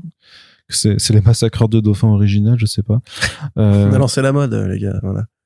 Donc ça s'appelle comme ça. Et donc le résumé, c'est en avril 1940, durant les festivités sacrées du Green Dadra, la Royal Navy investit l'archipel Féroé pour soustraire la mer du Nord au contrôle de l'armée allemande. Asgeir, un soldat anglais originaire de l'archipel, retrouve son père et ses amis d'enfance, mais se voit également confronté à des secrets de famille qui vont transformer la chasse rituelle du Green Dadra en quête d'identité. Dès le premier coup de harpon, le sang des dauphins colore la mer qui se mélange au sang des hommes. Le rituel cache un monstre, la guerre en est un autre, et les deux vont se rencontrer. C'est la première BD du scénariste qui s'appelle Abdelkader Lakouri, et c'est illustré par Dimitri Fogolin. Ou Fogolin, je sais pas, il est italien, dessinateur et coloriste surtout. Il a mis c'est de la créa, du coup. C'est de la créa, oui, c'est ce que j'ai dit avant. C'est de la créa, donc, et Fogolin qui a fait beaucoup de mises en couleur sur plein d'albums, notamment chez Delcourt, notamment sur tout ce qui est les cycles d'Estrige, le chant d'Estrige et sa préquelle. Ouais, bien sûr. Le siècle des ombres, donc moi je l'ai pas beaucoup vu dessiner, mais en tout cas bon, c'est quand même quelqu'un qui a une certaine bouteille. Puis là pareil, le concept c'est d'axer effectivement, de mélanger un récit de guerre avec quelque chose d'un folklore en fait qui existe. Et pareil en termes de couverture, je trouve que ça a de la gueule, quoi. L'illustration est assez parlante, quoi, avec l'omniprésence du rouge sang, du sang dans la mer, qui est aussi le rouge du titre, et avec le truc qui fait très film d'or, en fait, la tradition exige parfois le sang intercalé dessus, quoi. Donc ça arrivera au mois de mars 2026. Ça a l'air joyeux. Et oui, l'autre va être tout aussi joyeux, parce que c'est un titre de Noah Bailey et Michael Conrad, ou Michael Conrad et Noah Bailey, en fonction d'eux, parce que c'est Noah Michael Conrad. Ouais, Michael W. Conrad. Le mec de In Bloom. Oui, et le mec de Wonder Woman, et le mec de Neptune aussi. Le mec de Exo Manowar aussi, hein, Conquered avec Becky Cloonan. Tout à fait. Donc en fait, c'est un titre qui s'appelle en VO Tremor Dose, et qui était sorti chez Comixology Originals, et qui est justement la première collaboration de Michael Conrad et Noah Bailey, qui ont aussi fait ensemble Double Walker après. Je crois que ça a été peut-être publié chez Dark Horse après en print ensuite. Mais là, si vous avez aimé âme augmentée, Nicolas l'a présenté un peu dans cette même vague, c'est-à-dire quelque chose qui est quand même profondément angoissant et dérangeant. Tout le monde rêve, même mais c'est au niveau du dessin, dans mon souvenir, c'est plus angoissant que âme augmentée. Ouais. C'est du noir et blanc, non? Je sais pas, j'ai pas de visuel intérieur, donc faut que je vérifie. Mais en tout cas, le résumé, c'est: tout le monde rêve, mais ces rêves sont-ils les nôtres? Qui contrôle nos pensées pendant notre sommeil? Jean, une jeune étudiante, fait des cauchemars terriblement perturbants mettant en scène un homme qu'elle n'a jamais rencontré. Lorsqu'elle trouve un prospectus affichant sa photo et la question « Avez-vous rêvé de cet homme ?», elle se soumet à un entretien qui commence à déconstruire sa perception de la réalité. Oui, c'est ça, ok. Ouais. Moi, je l'ai lu, ça. Et alors? C'est Zarbi. C'est Zarbi, ouais. Bah, c'est cauchemardesque dans le sens ténébreux du terme, quoi. C'est vraiment. C'est lynchien. On pourrait dire que c'est lynchien. Ça dépend de quelle œuvre de Lynch on parle, mais on pourrait dire que c'est lynchien, effectivement. Après, le graphisme est, ouais, effectivement très particulier, hein. C'est pas du comics, pop, machin. Ah non, mais, et d'ailleurs, je trouve même que là, pour le coup, la couverture, je l'aime moins que la couverture originale, tu vois, c'est celle du visage de la protagoniste là, alors que celle de la couverture VO, elle est beaucoup plus évocatrice en fait, que ça fait peur et que c'est weird, vraiment. Là, je trouve que celle-là, elle te cache un peu le côté vous allez passer un drôle de moment, j'imagine. Donc ça doit sortir en mai 2026. Ensuite, on a ce format un peu spécial. Exorcisme, massacre de dauphins, cauchemar d'un homme que t'as pas coté. Bienvenue chez 404. Ah bah le parc à thème l'année prochaine. C'est la bonne. Et pourtant et ben justement, si tu penses comme ça, tu seras surpris sur la toute fin. Donc un autre titre qui arrive, ça s'appelle alors j'arriverai pas à le prononcer, c'est Mouse Valis. C'est écrit et dessiné par EPHK, qui est un dessinateur français. Qui a vadrouillé de par le monde et qui apparemment maintenant revit en France. Et c'est un titre de SF. Oui. Donc, lors d'une escarmouche avec une faction martienne adverse, un pilote de chasse désobéit aux ordres. Une pilote, aux ordres de poursuivre un ennemi en fuite. Guidée par sa détermination et sa curiosité, elle se lance dans une dangereuse course-poursuite à travers la vallée interdite de Mars, où elle sera confrontée aux secrets les plus sombres de la planète rouge. Chose particulière, ça avait été publié chez Image Comics. Il y avait eu un seul tome et Image n'a pas poursuivi. Donc là, ce qu'ils vont faire, c'est que 404 rachète les droits pour le premier tome, mais c'est eux qui financent le deuxième. Et donc, en septembre, il y aura 2 tomes, 236 pages, dans un format souple, en manga, mais un peu agrandi, façon ce que fait Cornelius sur leur Shigeru Mizuki. Donc voilà, donc les deux le même mois. Donc c'est à la fois une acquisition et en même temps presque de la création, puisqu'ils financent au final la suite et fin du récit. Je crois que c'est vraiment en 2 tomes. Voilà. Ça va assez vite, hein. Oui, parce que il y a pas de dialogue. C'est écrit en martien. Voilà, le texte n'est pas lisible. C'est presque du Lonergan des débuts, tu sais, de Planet Paradise ou de Edra, dans le sens où voilà, effectivement, t'as la pilote aux cheveux roses là, dans mon souvenir. C'est très sur le découpage aussi, mais à l'inverse de Lonergan, c'est des très grosses cases. Tu sais, c'est genre tu auras une planche, tu auras 2 cases ou 3 cases assez énormes, et c'est un jeu en fait tout ça sur l'espèce d'explosion de séquentialité très cool. Il y a un petit côté aussi. Aide-moi, le comics de Kirkman avec qui est un peu sur le même pitch, celui de l'univers Energon, la créa originale qui fédère l'univers Energon. Void Rivals. Voilà. Il y a un côté un peu Void Rivals des débuts, parce que pareil, les 2 pilotes qui s'écrasent sur la même planète et qui sont un peu obligés de collaborer. C'est très cool dans mon souvenir. Je sais que j'avais découvert ça. Putain, il y a un bail, hein. Mais bon délire. C'est très graphique. C'est intéressant de le faire en souple et en manga, du coup. Ok. Et donc ça c'est pour septembre 2026. Donc on a encore le temps de voir venir, mais ce qui est bien, c'est que ça sera plus facile pour de l'interview avec un auteur français. Et on conclura 2026 justement après la SF, après l'exorcisme, après les requins qui meurent et après les cauchemars qui vous possèdent. Et ben on conclura avec un album qui s'appelle Tranche de vie, d'une autrice coréenne qui s'appelle Q, qui a été primée pour son travail outre-Atlantique, notamment aux Ignatz Awards, mais avec des distinctions également de la Society of Illustrators et de l'American Illustration. Je te lis le résumé, Corentin, tu t'es pas prêt, hein, puisque c'est entre bande dessinée et strip, entre illustration et poésie, les œuvres de Q mettent en lumière tout ce que nous avons oublié de regarder dans notre vie quotidienne. Dans son travail, tout se trouve réenchanté, les choses les plus anodines retrouvent leur potentialité originelle, nous offrant cette joie simple qui nous semble parfois inatteignable. Bah voilà, on finit là sur une bonne note. Donc moi ça me rappelle de joie et de poésie. Mais moi ça me rappelle un bouquin que j'avais lu quand j'étais beaucoup plus jeune. Ça s'appelle c'était La première gorgée de bière et autres plaisirs minuscules de Philippe Delerme, qui était vraiment un ensemble de micro-nouvelles d'une page à chaque fois et qui parlait vraiment de simples trucs de la vie. Ouais. Et c'est vraiment La première gorgée de bière, c'est pendant une page en fait il dit l'amertume qui se dépose sur la langue, puis sur le palais, puis le machin et tout ça, et t'avais plein de petits textes comme ça. Et je sais pas pourquoi, mais j'ai l'impression, en tout cas au descriptif, que ça va être un peu une version bande dessinée de ça, quoi. Tu vois, vraiment les choses simples de la vie. Après, ça a l'air très très joli. Il y a une illustration qui a été posée. Vraiment, ça a l'air d'être une dessinatrice très talentueuse que je connais absolument pas, hein, pour le coup. Ouais, j'avoue, ça là pour le coup. Mais c'est vrai que ça tranche de vie. Oui, du coup, ça tranche avec le reste du catalogue, tu vois.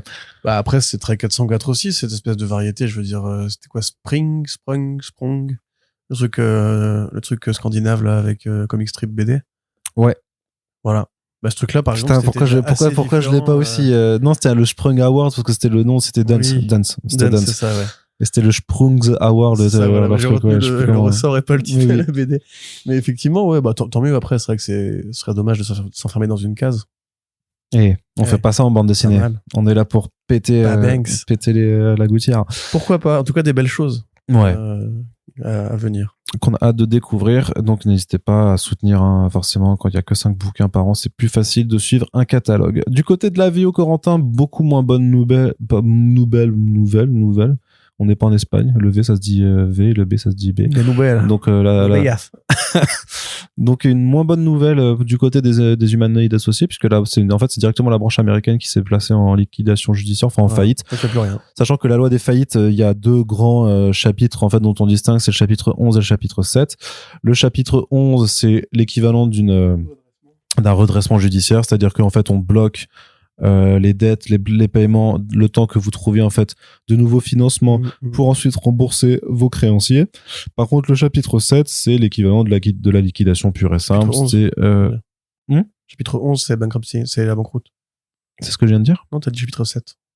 Non, le chapitre 11, c'est le redressement judiciaire, okay, et le chapitre d'accord. 7, c'est bien la banqueroute. Je croyais que c'était les deux. Non. Ok, moi, Non. toujours confondu les deux. Bah, c'est pas grave. Fais juste attention. Parce que moi, je croyais que c'était chapitre 11, c'est tu file for bankruptcy. Ouais, mais under the chapter 11 de la loi, parce que c'est la loi des bankruptcy, en gros, et t'as différents chapitres. Encore un parachute, alors que le chapitre 7, il n'y a plus de parachute. Le chapitre 11 te protège, alors que le chapitre 7, c'est vraiment la liquidation de tous tes actifs pour espérer rembourser l'ensemble des gens à qui tu te dessous. Sauf que donc là, Humanoids, donc c'est la branche américaine des humanoïdes associés, donc ça va. Pour rappeler vite fait, Humanoïdes Associés, c'est fondé en 74 par Mobius, Jean-Pierre Denier, Philippe Druillet et Bernard Farkas. C'est entre autres Métal Hurlant, c'est beaucoup de bandes dessinées de science-fiction, c'est iconique, ça a inspiré quantité de gens et c'est toujours très important dans l'histoire de la bande dessinée. Et c'était en 88, il me semble que c'est racheté par un entrepreneur suisse, Fabrice Giger, qui va ensuite exporter, qui va ouvrir une branche américaine, qui va aussi installer le siège social aux États-Unis, tout en laissant quand même la branche française continuer de travailler, avec notamment le but, en allant aux États-Unis, de se rapprocher des studios et de faciliter la mise en chemin d'adaptation, chose qui n'a pas forcément fonctionné. Bah si, il y a le film Métal Hurlant et le film Planète Hurlante. Oui, mais le film Métal Hurlant précède largement l'acquisition de l'entreprise. Donc il n'y est pour rien. Déjà à l'époque, il fallait pas aller chercher Hollywood, les gars. Mais donc il y a eu, alors notamment en 2018, il y a une société qui s'appelle Primer Entertainment qui est entrée au capital de Humanoids à hauteur de 20%. Et en 2021, souvenez-vous, je sais pas si si vous en rappelez, mais L'Incal, on devait avoir une adaptation de L'Incal. Oui, de Mobius et Jodorowsky. Voilà, par Taika Waititi, dont on attend toujours des nouvelles et qui, à mon avis, ne se fera pas. Entre autres, ils ont essayé de faire des bandes dessinées avec Humanoid, notamment l'univers H1, rappelez-vous, chapeauté par Mark Waid, avec Ignited et tout ça, qui n'a pas fonctionné. Leur bande dessinée, H1, ça a été plus ou moins apprécié. Ils ont fait des spin-offs un peu dans l'Incal qui ont été publiés aux Humano, qui étaient pas forcément dégueulasses, mais voilà, qui ont pas non plus pris masse. Donc voilà, c'est un ensemble de choses qui ont pas très bien fonctionné. Et selon l'article de The Street qui a révélé la procédure, dans le rapport qu'ils ont établi, en gros, ils auraient genre 50 000 $ d'actifs à vendre pour des dettes estimées entre 10 et 50 millions $. Enfin, les trucs est non-sensique de fou. Et ouais, donc là, du coup, ils n'ont pas les droits de l'Incal. Parce que ça couvre même pas 50 000 $ les droits de l'univers. Bah je sais pas comment ça fonctionne, je sais pas dans quelle mesure, je sais pas quelle est, ouais, je connais pas, c'est juste que c'est le rapport qui établit les trucs comme ça. Mais donc ça intervient dans un contexte où on en avait parlé, les humanoïdes associés eux-mêmes ont été placés en liquidation judiciaire ce mois de juillet, et à la surprise totale en fait de tous les employés. Donc il était vraiment en train de te dire qu'est-ce qui se passe. Alors selon les différents papiers, a priori, même si la structure américaine est liquidée, après c'est vraiment la branche française qui va continuer d'exister, puisque c'est la seule qui à la limite fait un vrai travail, puisque même aux Humano, il y a 4 bouquins qui viennent de sortir là. D'ailleurs, je voulais en parler un peu sur Comics Blog, qui viennent de sortir. Ils viennent d'annoncer un livre pop-up L'Incal pour la fin d'année, et Métal Hurlant, ça continue de paraître aussi. Donc j'ai vraiment l'impression que c'est Giger qui solde en fait 20 ans d'essais et d'erreurs manifestes quoi en tout cas ou d'essais non concluants en tout cas parce que si on parle de l'univers H1 ou de l'univers Lincal, on peut parler d'erreurs. Mais on peut parler. Je dirais pas que c'est tu penses que H1 c'était, je sais pas si H1 c'était une erreur parce qu'au final je sais que H1 on n'a jamais eu la vraie version de ce que ça aurait dû être puisque certaines des personnes qui avaient la vision machin en fait ont été dégagées avant d'avoir pu la mettre concrètement sur le marché quoi. Ouais. Bah même Léo peut-être, mais les séries qui étaient sorties de cette première vague étaient pas non plus. Enfin, tu vois, Ignited, c'est pas avec ça que tu vas aller concurrencer Marvel DC, tu vois. Ouais. Et le problème, c'est faire du super-héros quand tu viens des humanos. Je sais pas. Moi, je sais pas ce que j'aurais fait à leur place. Peut-être j'aurais fait, peut-être ce que Beaujolais en fait, justement, essayer de trouver des cases plus bizarres ou des voix singulières, parce que c'était plus ça l'ADN des humanoïdes associés.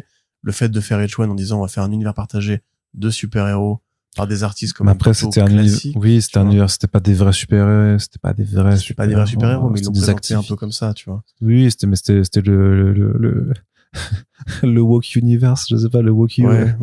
C'était solliciter un peu l'attention des gens à un moment donné où le marché était déjà un peu exsangue. Et même l'univers Lincal, c'est pareil, ça fait un peu ouais, enfin on n'a plus d'idées, qu'est-ce qui a marché avant, qu'est-ce que les gens y respectent et qu'ils aiment bien à défaut de l'acheter. Mobius, on va essayer de refaire du Lincal.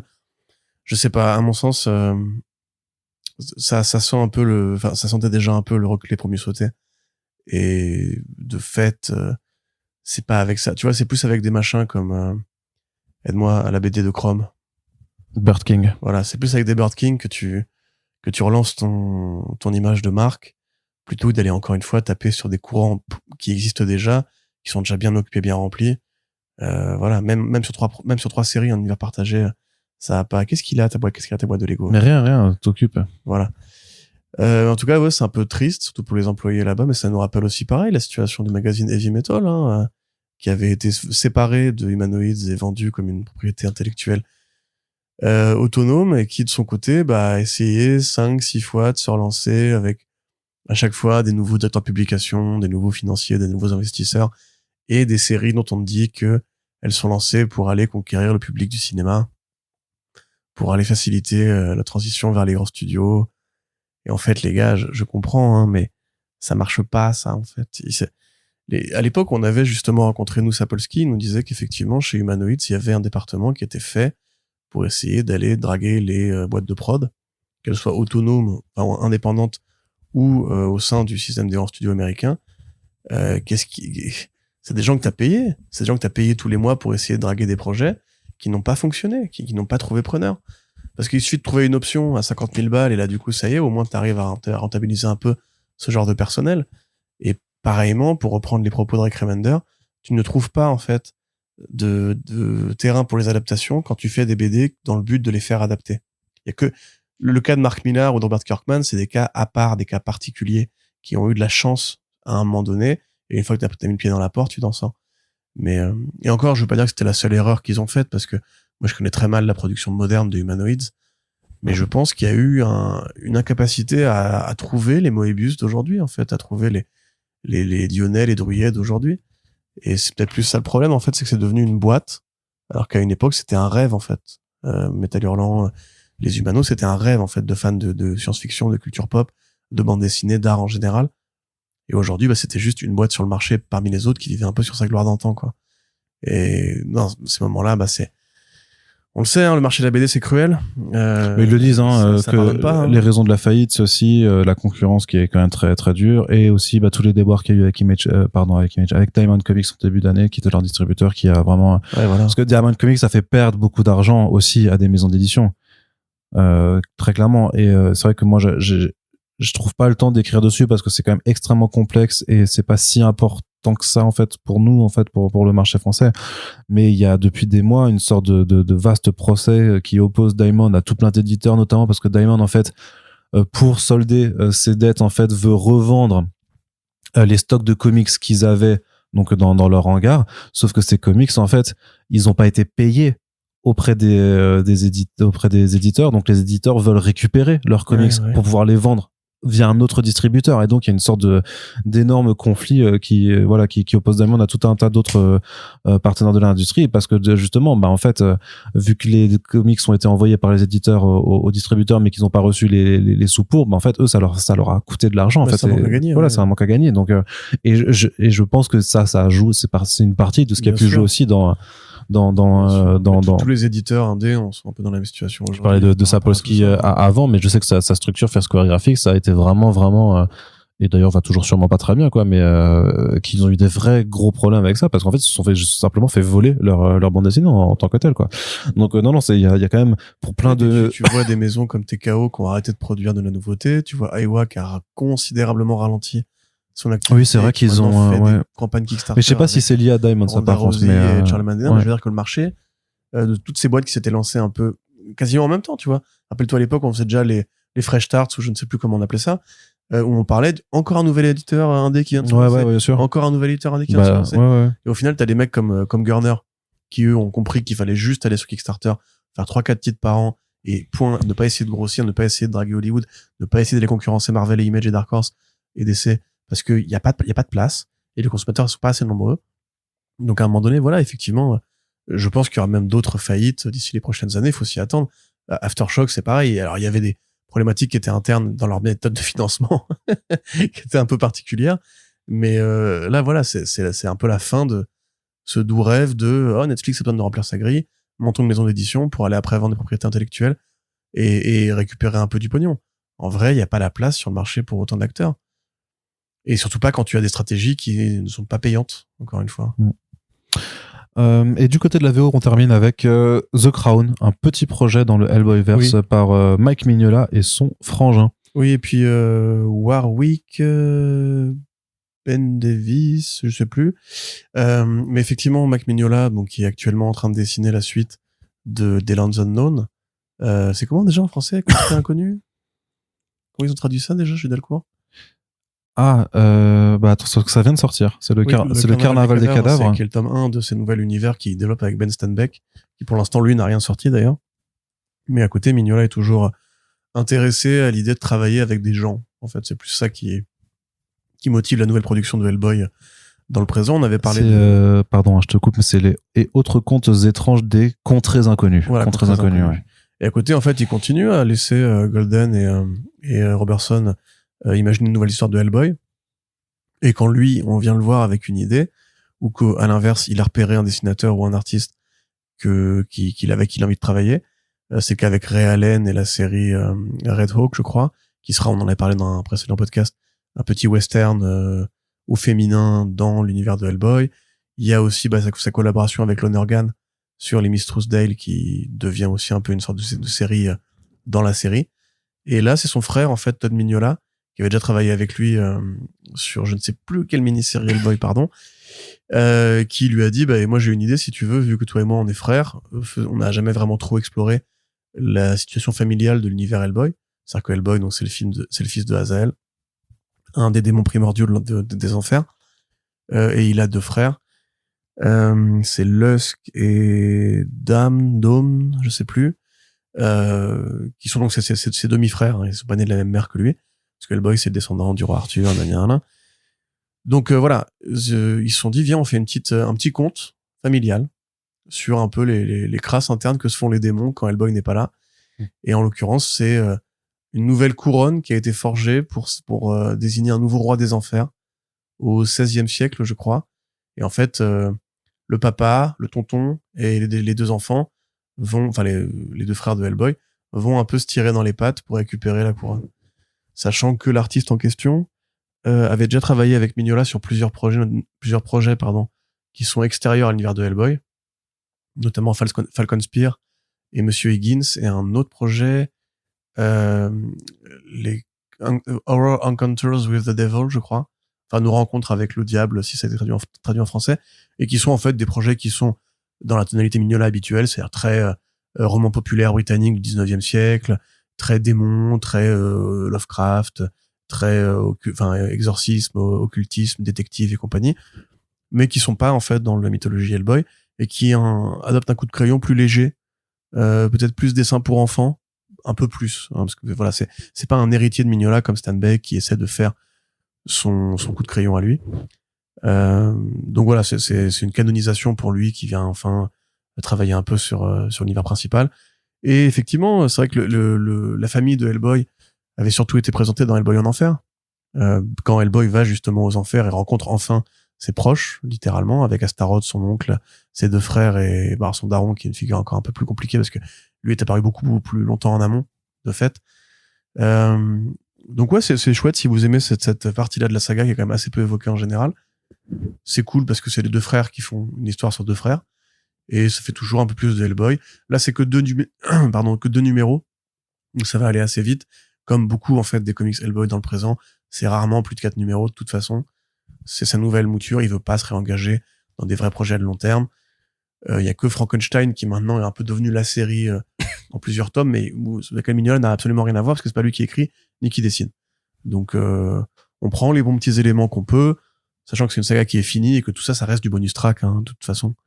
À 0 à 100. Enfin, genre, c'est la série Hellboy elle-même, vous n'avez pas besoin de tous ces petits spin-offs. C'est vraiment pour les fans et aussi pour que Dark Horse, qui je pense est quand même assez content d'avoir une marque aussi puissante que Hellboy, continue d'en publier un peu et je pense dit à Mignola des fois, non, mais Lands Unknown très bien, hein, mais un petit Hellboy par-ci par-là, quand même.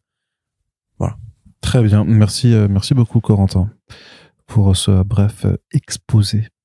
Donc, de The Crown, à ne pas confondre du coup avec The Crown, A Tale of Hell. Voilà. Un conte infernal, entre guillemets.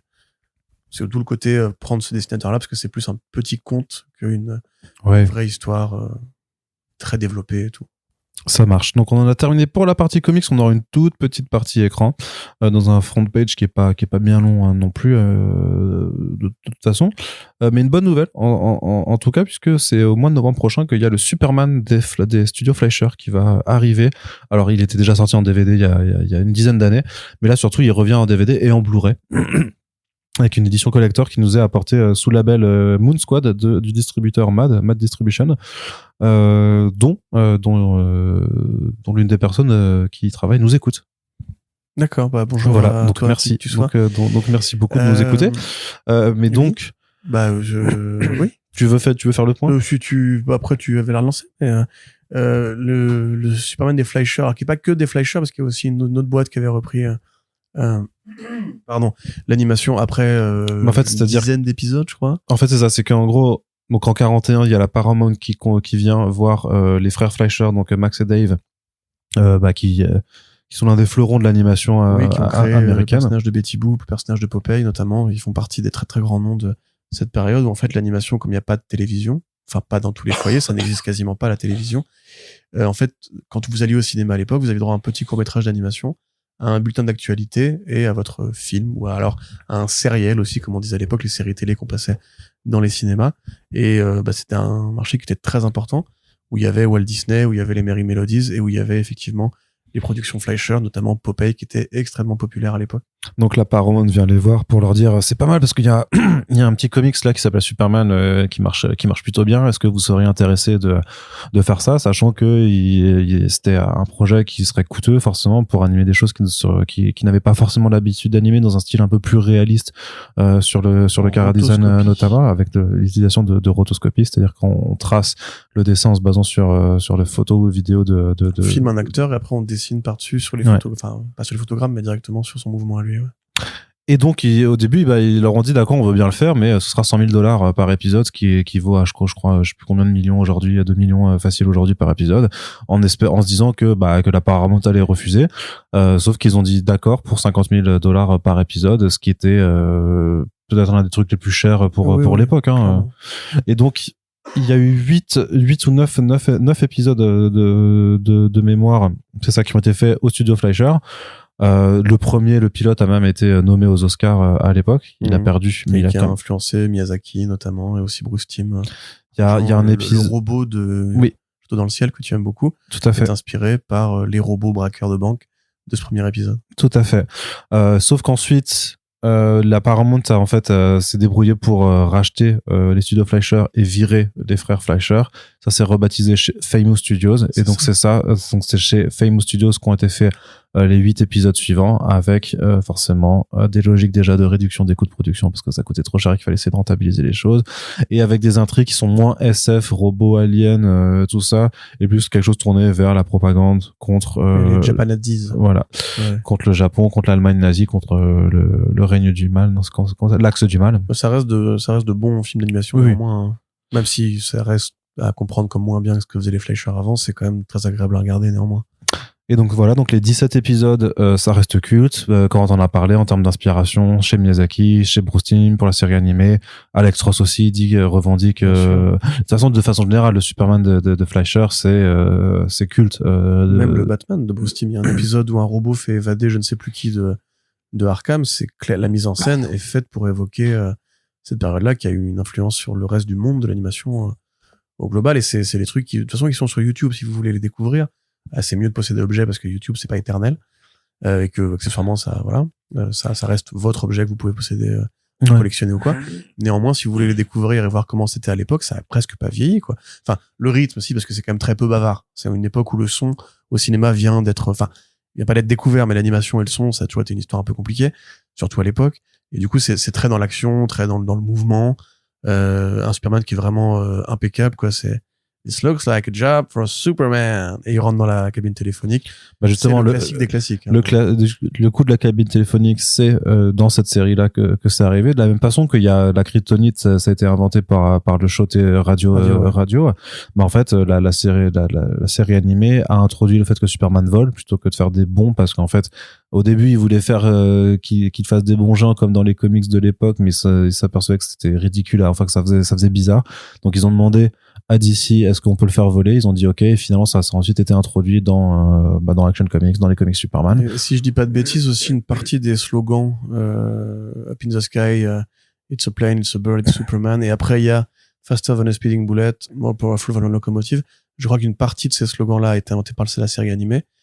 Et si je dis toujours pas de bêtises, je crois aussi que le logo de Superman que Ross met à son Clark dans Kingdom Come vient aussi, à vérifier, de la série animée. Donc c'est un vrai grand moment, et c'est aussi l'une des premières adaptations de Superman qui se comprend comme un produit d'époque, c'est-à-dire que c'est une époque où Lex Luthor, tous ces machins-là, Mongul, Brainiac, n'ont pas encore été inventés. Ça fait 3 ans qu'il existe seulement, et encore on pourrait même dire 2 ans, parce que la série a été mise en développement avant d'être promulguée dans les cinémas. C'est assez impressionnant de se dire quand même que Superman, dès ses débuts, a eu droit à un tel effort économique. En même temps, c'était le best-seller de l'époque, hein, vraiment. Tout à fait. On s'en rendra jamais compte puisqu'on n'avait jamais vécu ça, et que même en étant petit, on était déjà dans une époque qui était très loin de tous ces phénomènes de bande dessinée. Mais ouais, mais tu vois, par exemple, Popeye, je crois qu'il est arrivé assez vite après son apparition en comic strip. Il me semble qu'il est apparu dans un cartoon Betty Boop, justement, où il dansait avec Betty. Il y avait pas le même effort de pognon, tu vois, qui avait été mis, alors que c'était le comic strip Popeye, où j'ai oublié le nom exactement du comic strip, mais c'était déjà quand même pareil, un vrai succès d'édition et tout. Là, la mode des super-héros, elle était encore un peu jeune, et pourtant les mecs ont parié directement dessus en disant c'est ça qui va tenir le marché. Parce que Superman, c'est un succès immédiat. Ouais. Donc c'est en 38 que ça démarre, en 41, enfin il y avait déjà plus, enfin Batman avait été créé aussi, il y avait plus aucun doute, Wonder Woman aussi, tu vois, il y avait aucun doute sur le fait que oui, les super-héros ça marchait, il y avait un business à faire quoi, mais donc voilà, donc ça revient en DVD et dans une édition Blu-ray collector qui comprend donc le Blu-ray avec des cartes de croquis des studios Fleischer, et les 17 épisodes qui sont accompagnés de 2 bonus, à savoir les Fleischer Studios et Superman, enfin 2 featurettes commentées par Fabien Moreau, que tu connais, je crois, notre ami Fabien. Mon copain Fabien. Voilà, que l'on salue. Il écrit des bouquins sur Godzilla sur son temps libre. Tout à fait, voilà, donc qui est auteur spécialisé, fan de pop culture, donc tout à fait à même de vous parler très intelligent et de ces 2 sujets, que vous avez d'ailleurs, normalement, s'ils l'ont mis en ligne, que vous avez entendu dans le dernier crossover pour Urban Comics sur Frankenstein. Donc, et voilà. Dans le blockbuster sur Godzilla, avec ma gueule, et Nicozilla aussi. Voilà, évidemment. Donc voilà, un homme de qualité que l'on salue. Et donc ça sortira début novembre partout, quoi, grosso modo. Le 12 novembre. Sur Terre. Voilà, sur Terre. Et pas sur Krypton, par contre. Voilà. Non, parce qu'elle a explosé. Bah, c'est vrai. Je suis bête. Pardon. Voilà, il s'en étouffe. Je m'étouffe de talent, c'était une bonne réflexion. Allez, on termine avec la partie cinéma avec une petite actualité. Simplement, Matthew Vaughn et Mark Millar vont se retrouver de nouveau au cinéma. Et alors quand je dis ça, c'est pas qu'ils vont se retrouver sur place dans un cinéma pour aller mater un film ensemble. Bah oui, vous êtes trop premier degré aussi des fois, c'est insupportable. Non, c'est qu'en fait, ils vont collaborer pour la première fois depuis Kingsman The Secret Service ensemble pour une nouvelle adaptation. Et Mark Millar ne dit pas ce que c'est parce qu'a priori, c'est quelque chose qu'il n'a pas encore fini d'écrire. Donc, il dit, ce n'est pas lié à Kingsman, ce n'est pas lié à Kick-Ass, ce n'est pas lié à aucun des produits Netflix, Miller World Netflix, et donc c'est quelque chose d'autre. Donc, et c'est même pas lié à Psychic Sam, qui est effectivement le projet a été signé chez un producteur britannique qui est proche de Guy Ritchie et de Matthew Vaughn, mais pour l'instant, on n'a pas de réalisateur, donc il dit que c'est pas ce truc-là. Voilà. Donc, l'hypothèse la plus simple, ce serait que ce soit le projet Conquered qui est justement en cours de financement, et donc l'annonce d'une adaptation, ça permettrait de participer à sa campagne de pub, en l'occurrence, pour essayer de faire financer son Kickstarter au maximum. Mais après, ça peut être tout à fait autre chose également. Alors, il y a plein de gens qui disent, ah oui, mais c'est Nemesis et tout. Alors, on vous rappelle que non, Nemesis, c'est pas possible parce que Nemesis, techniquement, c'est Miller World, et il a dit que c'était quelque chose qui était pas Miller World, que c'était quelque chose qu'il avait pas fini d'écrire. Nemesis, ça fait quelques années qu'il a fini d'écrire même les derniers projets. Et en l'occurrence, Nemesis, il y a déjà quelqu'un dessus, normalement. Emerald Fennell. Bah ouais. Mais ça va pas se faire. Bah, on sait pas. Oh, elle est partie sur autre chose, elle, depuis, donc, Mais donc non, ce sera elle fait Léo de Hurlevent avec Margot Robbie, Jacob Elordi. Avant ça, elle avait fait Brightburn, Saltburn. C'est un autre débat, mais oui, non, mais toutes les prods Miller World, c'est encore une fois dans un enfer de production. Tout à fait. Mais donc non, a priori, ce sera pas Nemesis non plus. Donc qu'est-ce que ça les Dragons, Conquer, c'est beaucoup trop d'argent. C'est beaucoup trop d'argent. Matthew Vaughn, il est plus en odeur de sainteté Hollywood. Mais rappelle-toi, il avait dit qu'il voulait faire une pentalogie de films qui commencerait par un film de baston dans un lycée. Oui, mais qui est une trilogie. C'était la trilogie qui est le nouveau reboot de Kick-Ass. Mais a priori, mais tu sais que ça, il y a 2 de ces films qui ont déjà été tournés, et le 3e, je sais pas ce qu'il en est, mais qu'est-ce qu'ils foutent? Je sais pas, ce projet est trop bizarre. Ce projet est trop bizarre. Comme à l'époque où il avait dit, je vais faire un spin-off de Kingsman sur les Statesmen, je vais faire une nouvelle série télé Kingsman, tout. Tu dis, mais frère, déjà juste faire Kingsman 3, le vrai, avec The Blue Blood. Kingsman The Blue Blood, ça s'appelle. Voilà, enfin, je veux dire, moi, je voulais la suite. Là, maintenant, il commence à être âgé, Taron Egerton, c'est compliqué de le faire passer pour un jeune premier. Et il y a plus de James Bond en ce moment, en plus. C'est le moment parfait pour... Enfin, bref. Autre débat. Bah oui, mais voilà, mais il dit que c'est pas lié à Kingsman, donc c'est pas non plus ni à Kick-Ass, donc ça peut pas être ça. Donc, après, enfin, est-ce que tu veux encore entendre mon avis sur Mark Millar? Non, ça va. Je suis quand même toujours un peu étonné que le gars soit techniquement un salarié de chez Netflix qui avait le droit de faire des BD en parallèle, et que là, du coup, ça veut dire qu'il signe 2 projets d'adaptation, dont un truc qui est pas sorti et un truc qui est nul. Enfin, c'est pas nul, Psychic Sam, je sais pas, j'ai pas... Ce que je veux dire, tu l'as pas encore lu parce qu'il vient de sortir, pitch, là, je crois. Le pitch est pas très ragoûtant, entre guillemets, c'est pas aussi ambitieux que pouvait l'être un Kick-Ass ou un Kingsman. Et que à côté de ça, voilà, le mec touche un salaire tous les mois comme producteur chez Netflix pour à peu près rien faire, puisqu'en fait, à part des BD, il y a rien qui sort. Et très bon ton Sentinelle. Et ça te fascine, hein, je sais pas ce qui se passe. Il manque une pièce et ça m'angoisse. Mais elle doit être tombée par terre, c'est tout. Mais je sais pas, non. Donc effectivement, il touche ce salaire-là pour effectivement des prods qui ne se lancent pas vraiment. Puisque même American Jesus, j'ai pas été voir sur la newsletter Netflix et chiffres si ça avait marché, mais enfin elle et les Guido, dont le but était de faire un produit de placement pour les communautés latino ou même les latinos, enfin les hispanophones, des marchés hispanophones que Netflix veut conquérir, on le sait. Ils avaient parlé aussi de faire une série sur un peu à la Squid Game sur The Ambassadors. Pareil, dans l'idée de conquérir de nouveaux marchés, ça n'a pas encore vu le jour. Actuellement, on n'a aucune nouvelle, nous qui couvrons l'actualité tous les jours des productions Miller World. Il n'y a pas de nouvelles. Ils avaient annoncé Huck, pas de nouvelles. Ils avaient annoncé Starlight. C'est même pas Netflix qui a annoncé Starlight, c'était une autre boîte. Avec Joe Cornish il y a des années, pas de nouvelles. Et je comprends que ça prend du temps, hein, évidemment, de faire tous ces projets-là, et surtout que Netflix, n'est pas une boîte qui se spécialise dans les productions de Miller. Elle a autre chose à faire, autre chose à défendre. Le succès, ou plutôt l'insuccès de Jupiter's Legacy aurait de quoi les refroidir. Le fait que Magic Order est reparti est reparti à 0 après un chantier déjà bien entamé aurait de quoi les refroidir. Néanmoins, il paye quand même ce mec un salaire que j'imagine conséquent pour développer de nouvelles idées qui au final sortent en comics. Je pense sincèrement que Netflix en a rien à foutre de l'économie de la BD. Ils sont dans une autre réalité. Et à côté, le mec manifestement s'emmerde, ou en tout cas estime qu'il n'a plus de nouvel empire à conquérir. Mais ça, c'est un peu, petite parenthèse, si vous suivez les sports de combat, c'est un peu comme ce qui se passe actuellement avec Dana White, qui est le mec qui a pas fondé l'UFC, mais qui a présidé l'UFC pendant 20 ans, qui là actuellement en fait délaisse complètement cette partie-là de son business parce que il considère qu'il a plus rien à prouver, qu'il a conquis tous les marchés qu'il avait à conquérir, que ça y est, la boîte elle est rentable, elle est à l'abri du besoin. Et donc qu'est-ce qu'il fait? Plutôt que de démissionner et de confier ça à un gars que ça intéresse vraiment, il laisse le truc un peu pourrir sur place, parce qu'heureusement il a des bras droits qui font du bon travail, et lui il se lance dans la boxe à côté. Et c'est un peu pareil pour Mark Millar, t'as envie de dire que lui, bah ça y est, il a vendu, pas son âme, mais il a vendu son catalogue à Netflix pour 3 millions, il a reçu un salaire, il s'est installé dans la cour des grands à Hollywood, c'est un nom que les gens connaissent, il y a eu des produits qui sont sortis, personne ne les a regardés mais ils sont sortis. En tout cas moi j'ai regardé Super Crooks et pas Jupiter's Legacy parce que je suis pas fou. La plupart des gens ont fait ni l'un ni l'autre au final. Elle et les Guido, j'ai pas l'impression que ça a beaucoup pris. Mais de son point de vue, c'est une victoire. Et donc, il se dit, oui, c'est sympa, ouais.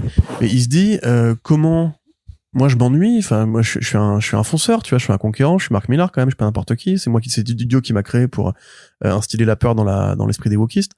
Donc, je vais, en fait, faire ce que je faisais avant. C'est-à-dire développer des side projects, développer des projets parallèles pour me faire adapter et récupérer des chèques. Comme je faisais avant, en fait. Comme à l'époque où la moindre BD que je faisais, je mettais Mark Strong dedans, ou je mettais la gueule d'un mec connu, dans l'espoir qu'un studio allait me l'acheter. Et les studios, ils ont acheté les droits de Nemesis avant Netflix. Hein. Ça n'a rien donné. Ils ont acheté les droits de Humpress avant Netflix. Ça n'a rien donné. Et là, il refait la même chose, en fait. C'est-à-dire qu'il développe des toutes petites BD de 3 4 numéros, en crowdfunding. Donc, en plus, il prend même pas le risque économique je suis en train de m'énerver, ça y est. Il prend même pas de risque économique à financer ça de sa poche, en auto-édition. Donc, en plus, il participe même pas du circuit des libraires ou des éditeurs classiques. Et derrière, il signe les droits avant même que la BD soit publiée, comme Psychic Sam et comme, a priori, ce nouveau projet, dont on a quand même du mal à voir la potentialité. Matthew Vaughn, encore une fois, comme on vient de le dire, il a 2 films tournés qui ne sont pas sortis. Avec sa boîte de production Marv Studios, il avait annoncé 4 spin-offs de Kingsman qui ne sont pas sortis. Donc, moi, vraiment, c'est le cambrioleur, c'est Ocean's Eleven, c'est Arsène Lupin. Je suis sûr que Mark Millar était à Paris quand le Louvre se fait dévaliser. En vrai, le mec, il fait quand même, il fait des millions. Too soon. Il fait des millions. On a Pierre-Jean Chalençon qui est en larmes sur les réseaux parce que il faut qu'on lui rende les bijoux de la couronne. Donc, par attention. contre, quand des mecs sont assassinés, ils ont pas les couilles, mais bref. Qu'est-ce que je voulais dire? Mais après, je comprends, moi aussi, ça me fait chier que le Louvre se fasse cambrioler. Tu te dis, imagine, si c'est aussi facile que ça que de rentrer dans le Louvre, s'il y a un attentat djihadiste demain, tu vois. C'est pas aussi facile que ça. Quand tu regardes le modus operandi qu'ils ont eu, ils étaient préparés quand même. J'écoutais ce matin, et en fait, les mecs disaient qu'il y avait des grosses réductions de budget, qu'il y avait un rapport qui alertait déjà sur les risques de sécurité. On s'en bat les couilles, ceci étant, hein, mais que apparemment, effectivement, entre guillemets, heureusement que c'est qu'un cambriolage. Parce que si un vrai mec taré avec une mitrailleuse aurait voulu rentrer, a priori, il y avait des failles qui auraient permis que ça aurait pu. Oui, il y a eu une réduction du fonds alloué à la sécurité des musées. Oui, bien sûr. Voilà, encore une fois, les belles idées de réduction des budgets publics. Mais bref, voilà, donc quand même, ce côté est vraiment, mais braqueur, quoi, ou parieur, tu vois, c'est un gambler. C'est un flambeur, en fait, Mark Millar, tu vois, c'est le mec, il arrive et il dit, j'ai une super idée, j'ai un super concept, j'ai un super projet, ça va me coûter 0 centime parce que les gens vont le payer avec Kickstarter. Et derrière, j'ai déjà vendu les droits pour 1 ou 2 millions de dollars. Et en plus, pendant ce temps-là, je suis payé par Netflix tous les mois pour des trucs qui sortiront jamais, quoi. Et tu te dis, mais c'est un truc de fou. Après, c'est pas de la faute de Mark Millar si les trucs sur Netflix n'arrivent pas à sortir les. Là, manifestement, ça l'intéresse plus autant qu'avant, puisqu'il est clairement en train de chercher un peu. Ça va faire 10 ans. Et au bout de 10 ans, il y a quoi qui est sorti? Il y a une série. Il a tweeté, là, tu vois. Au bout de 10 ans, il y a quoi? Il y a une série éclatée de Jupiter's Legacy qui est sortie, que c'est annulé direct. T'as une série d'animation qui est cool, mais que personne n'a regardé. Et t'as Les Rideaux qui est sympa, mais voilà, qui a pas non plus, tout le reste, en fait. Magic Order, après, c'est censé être cher, Les Rideaux. Je pense qu'ils non, c'est pour ça que c'est bien, en l'occurrence. C'est parce que c'est plutôt bien fait et il y a pas besoin, effectivement, de 12 milliards de budget là-dessus. Mais ce que je veux dire, c'est que le symptôme de ce truc-là, c'est que Magic Order, il n'y a pas une saison, il n'y a même pas eu un début de pré-prod, il n'y a rien du tout. Le type a pu finir les 5 volumes, toute l'histoire, il n'y a même pas un début de pré-production qui s'est vraiment lancé. Mais te leurre pas, hein. Psychic Sam, ça va être pareil, hein. Enfin, il y a peut-être sauf que Psychic Sam arrive pour dire, moi, je joue le personnage principal, dans ce cas, ça va être financé, validé par Prime ou je sais pas qui. Mais derrière, je veux dire, les concepts de type Conquered, quel studio va mettre de l'oseille dans un truc avec des dragons, des orques et des fées qui envahissent la réalité? Il y a des gens que ça intéresse, il y a des gens qui sont prêts à payer pour voir ce genre de saloperie. Moi, ça m'intéresse. Mais le marché, déjà, il est bouché, là, pour les nouvelles licences. Quelle licence nouvelle on a eu cette année? Sinners, ok, Sinners, ça a même pas fait 500 millions. F1, oui, mais pourtant, c'est un gros il a succès. fait 600 millions, mais Attends, F1, c'est pas une nouvelle licence. Les mecs ont dit F1, c'est une nouvelle licence, c'est un succès, etc. Mec, le film, il y a moitié, il est payé par la Ligue de Formule 1 elle-même, c'est une publicité géante. Enfin, c'est pas pareil. Tu peux pas comparer ça à un truc avec des dragons et des gobelins. Quelle marque va investir là-dessus? Cheetos? Enfin, je veux dire, faut arrêter de dire des conneries. Conquer, ça a peu de chances d'être fait en vérité. Et pourtant, il a quand même probablement déjà vendu les droits ou alors il négocie pour les vendre. Donc, voilà, c'est plus ça. À la limite, mon avis sur Mark Millar, il importe peu. C'est plus que, si le but de sa bibliographie, c'est de produire des films et des séries télé, j'aimerais bien que ça sorte quand même. On voit ce qu'il voulait vraiment faire parce que Kick-Ass, quelque part, le film était bien. Kingsman, le film de Matthew Vaughn était meilleur que la BD. Kingsman, le film, c'est meilleur que la BD de Secret Service.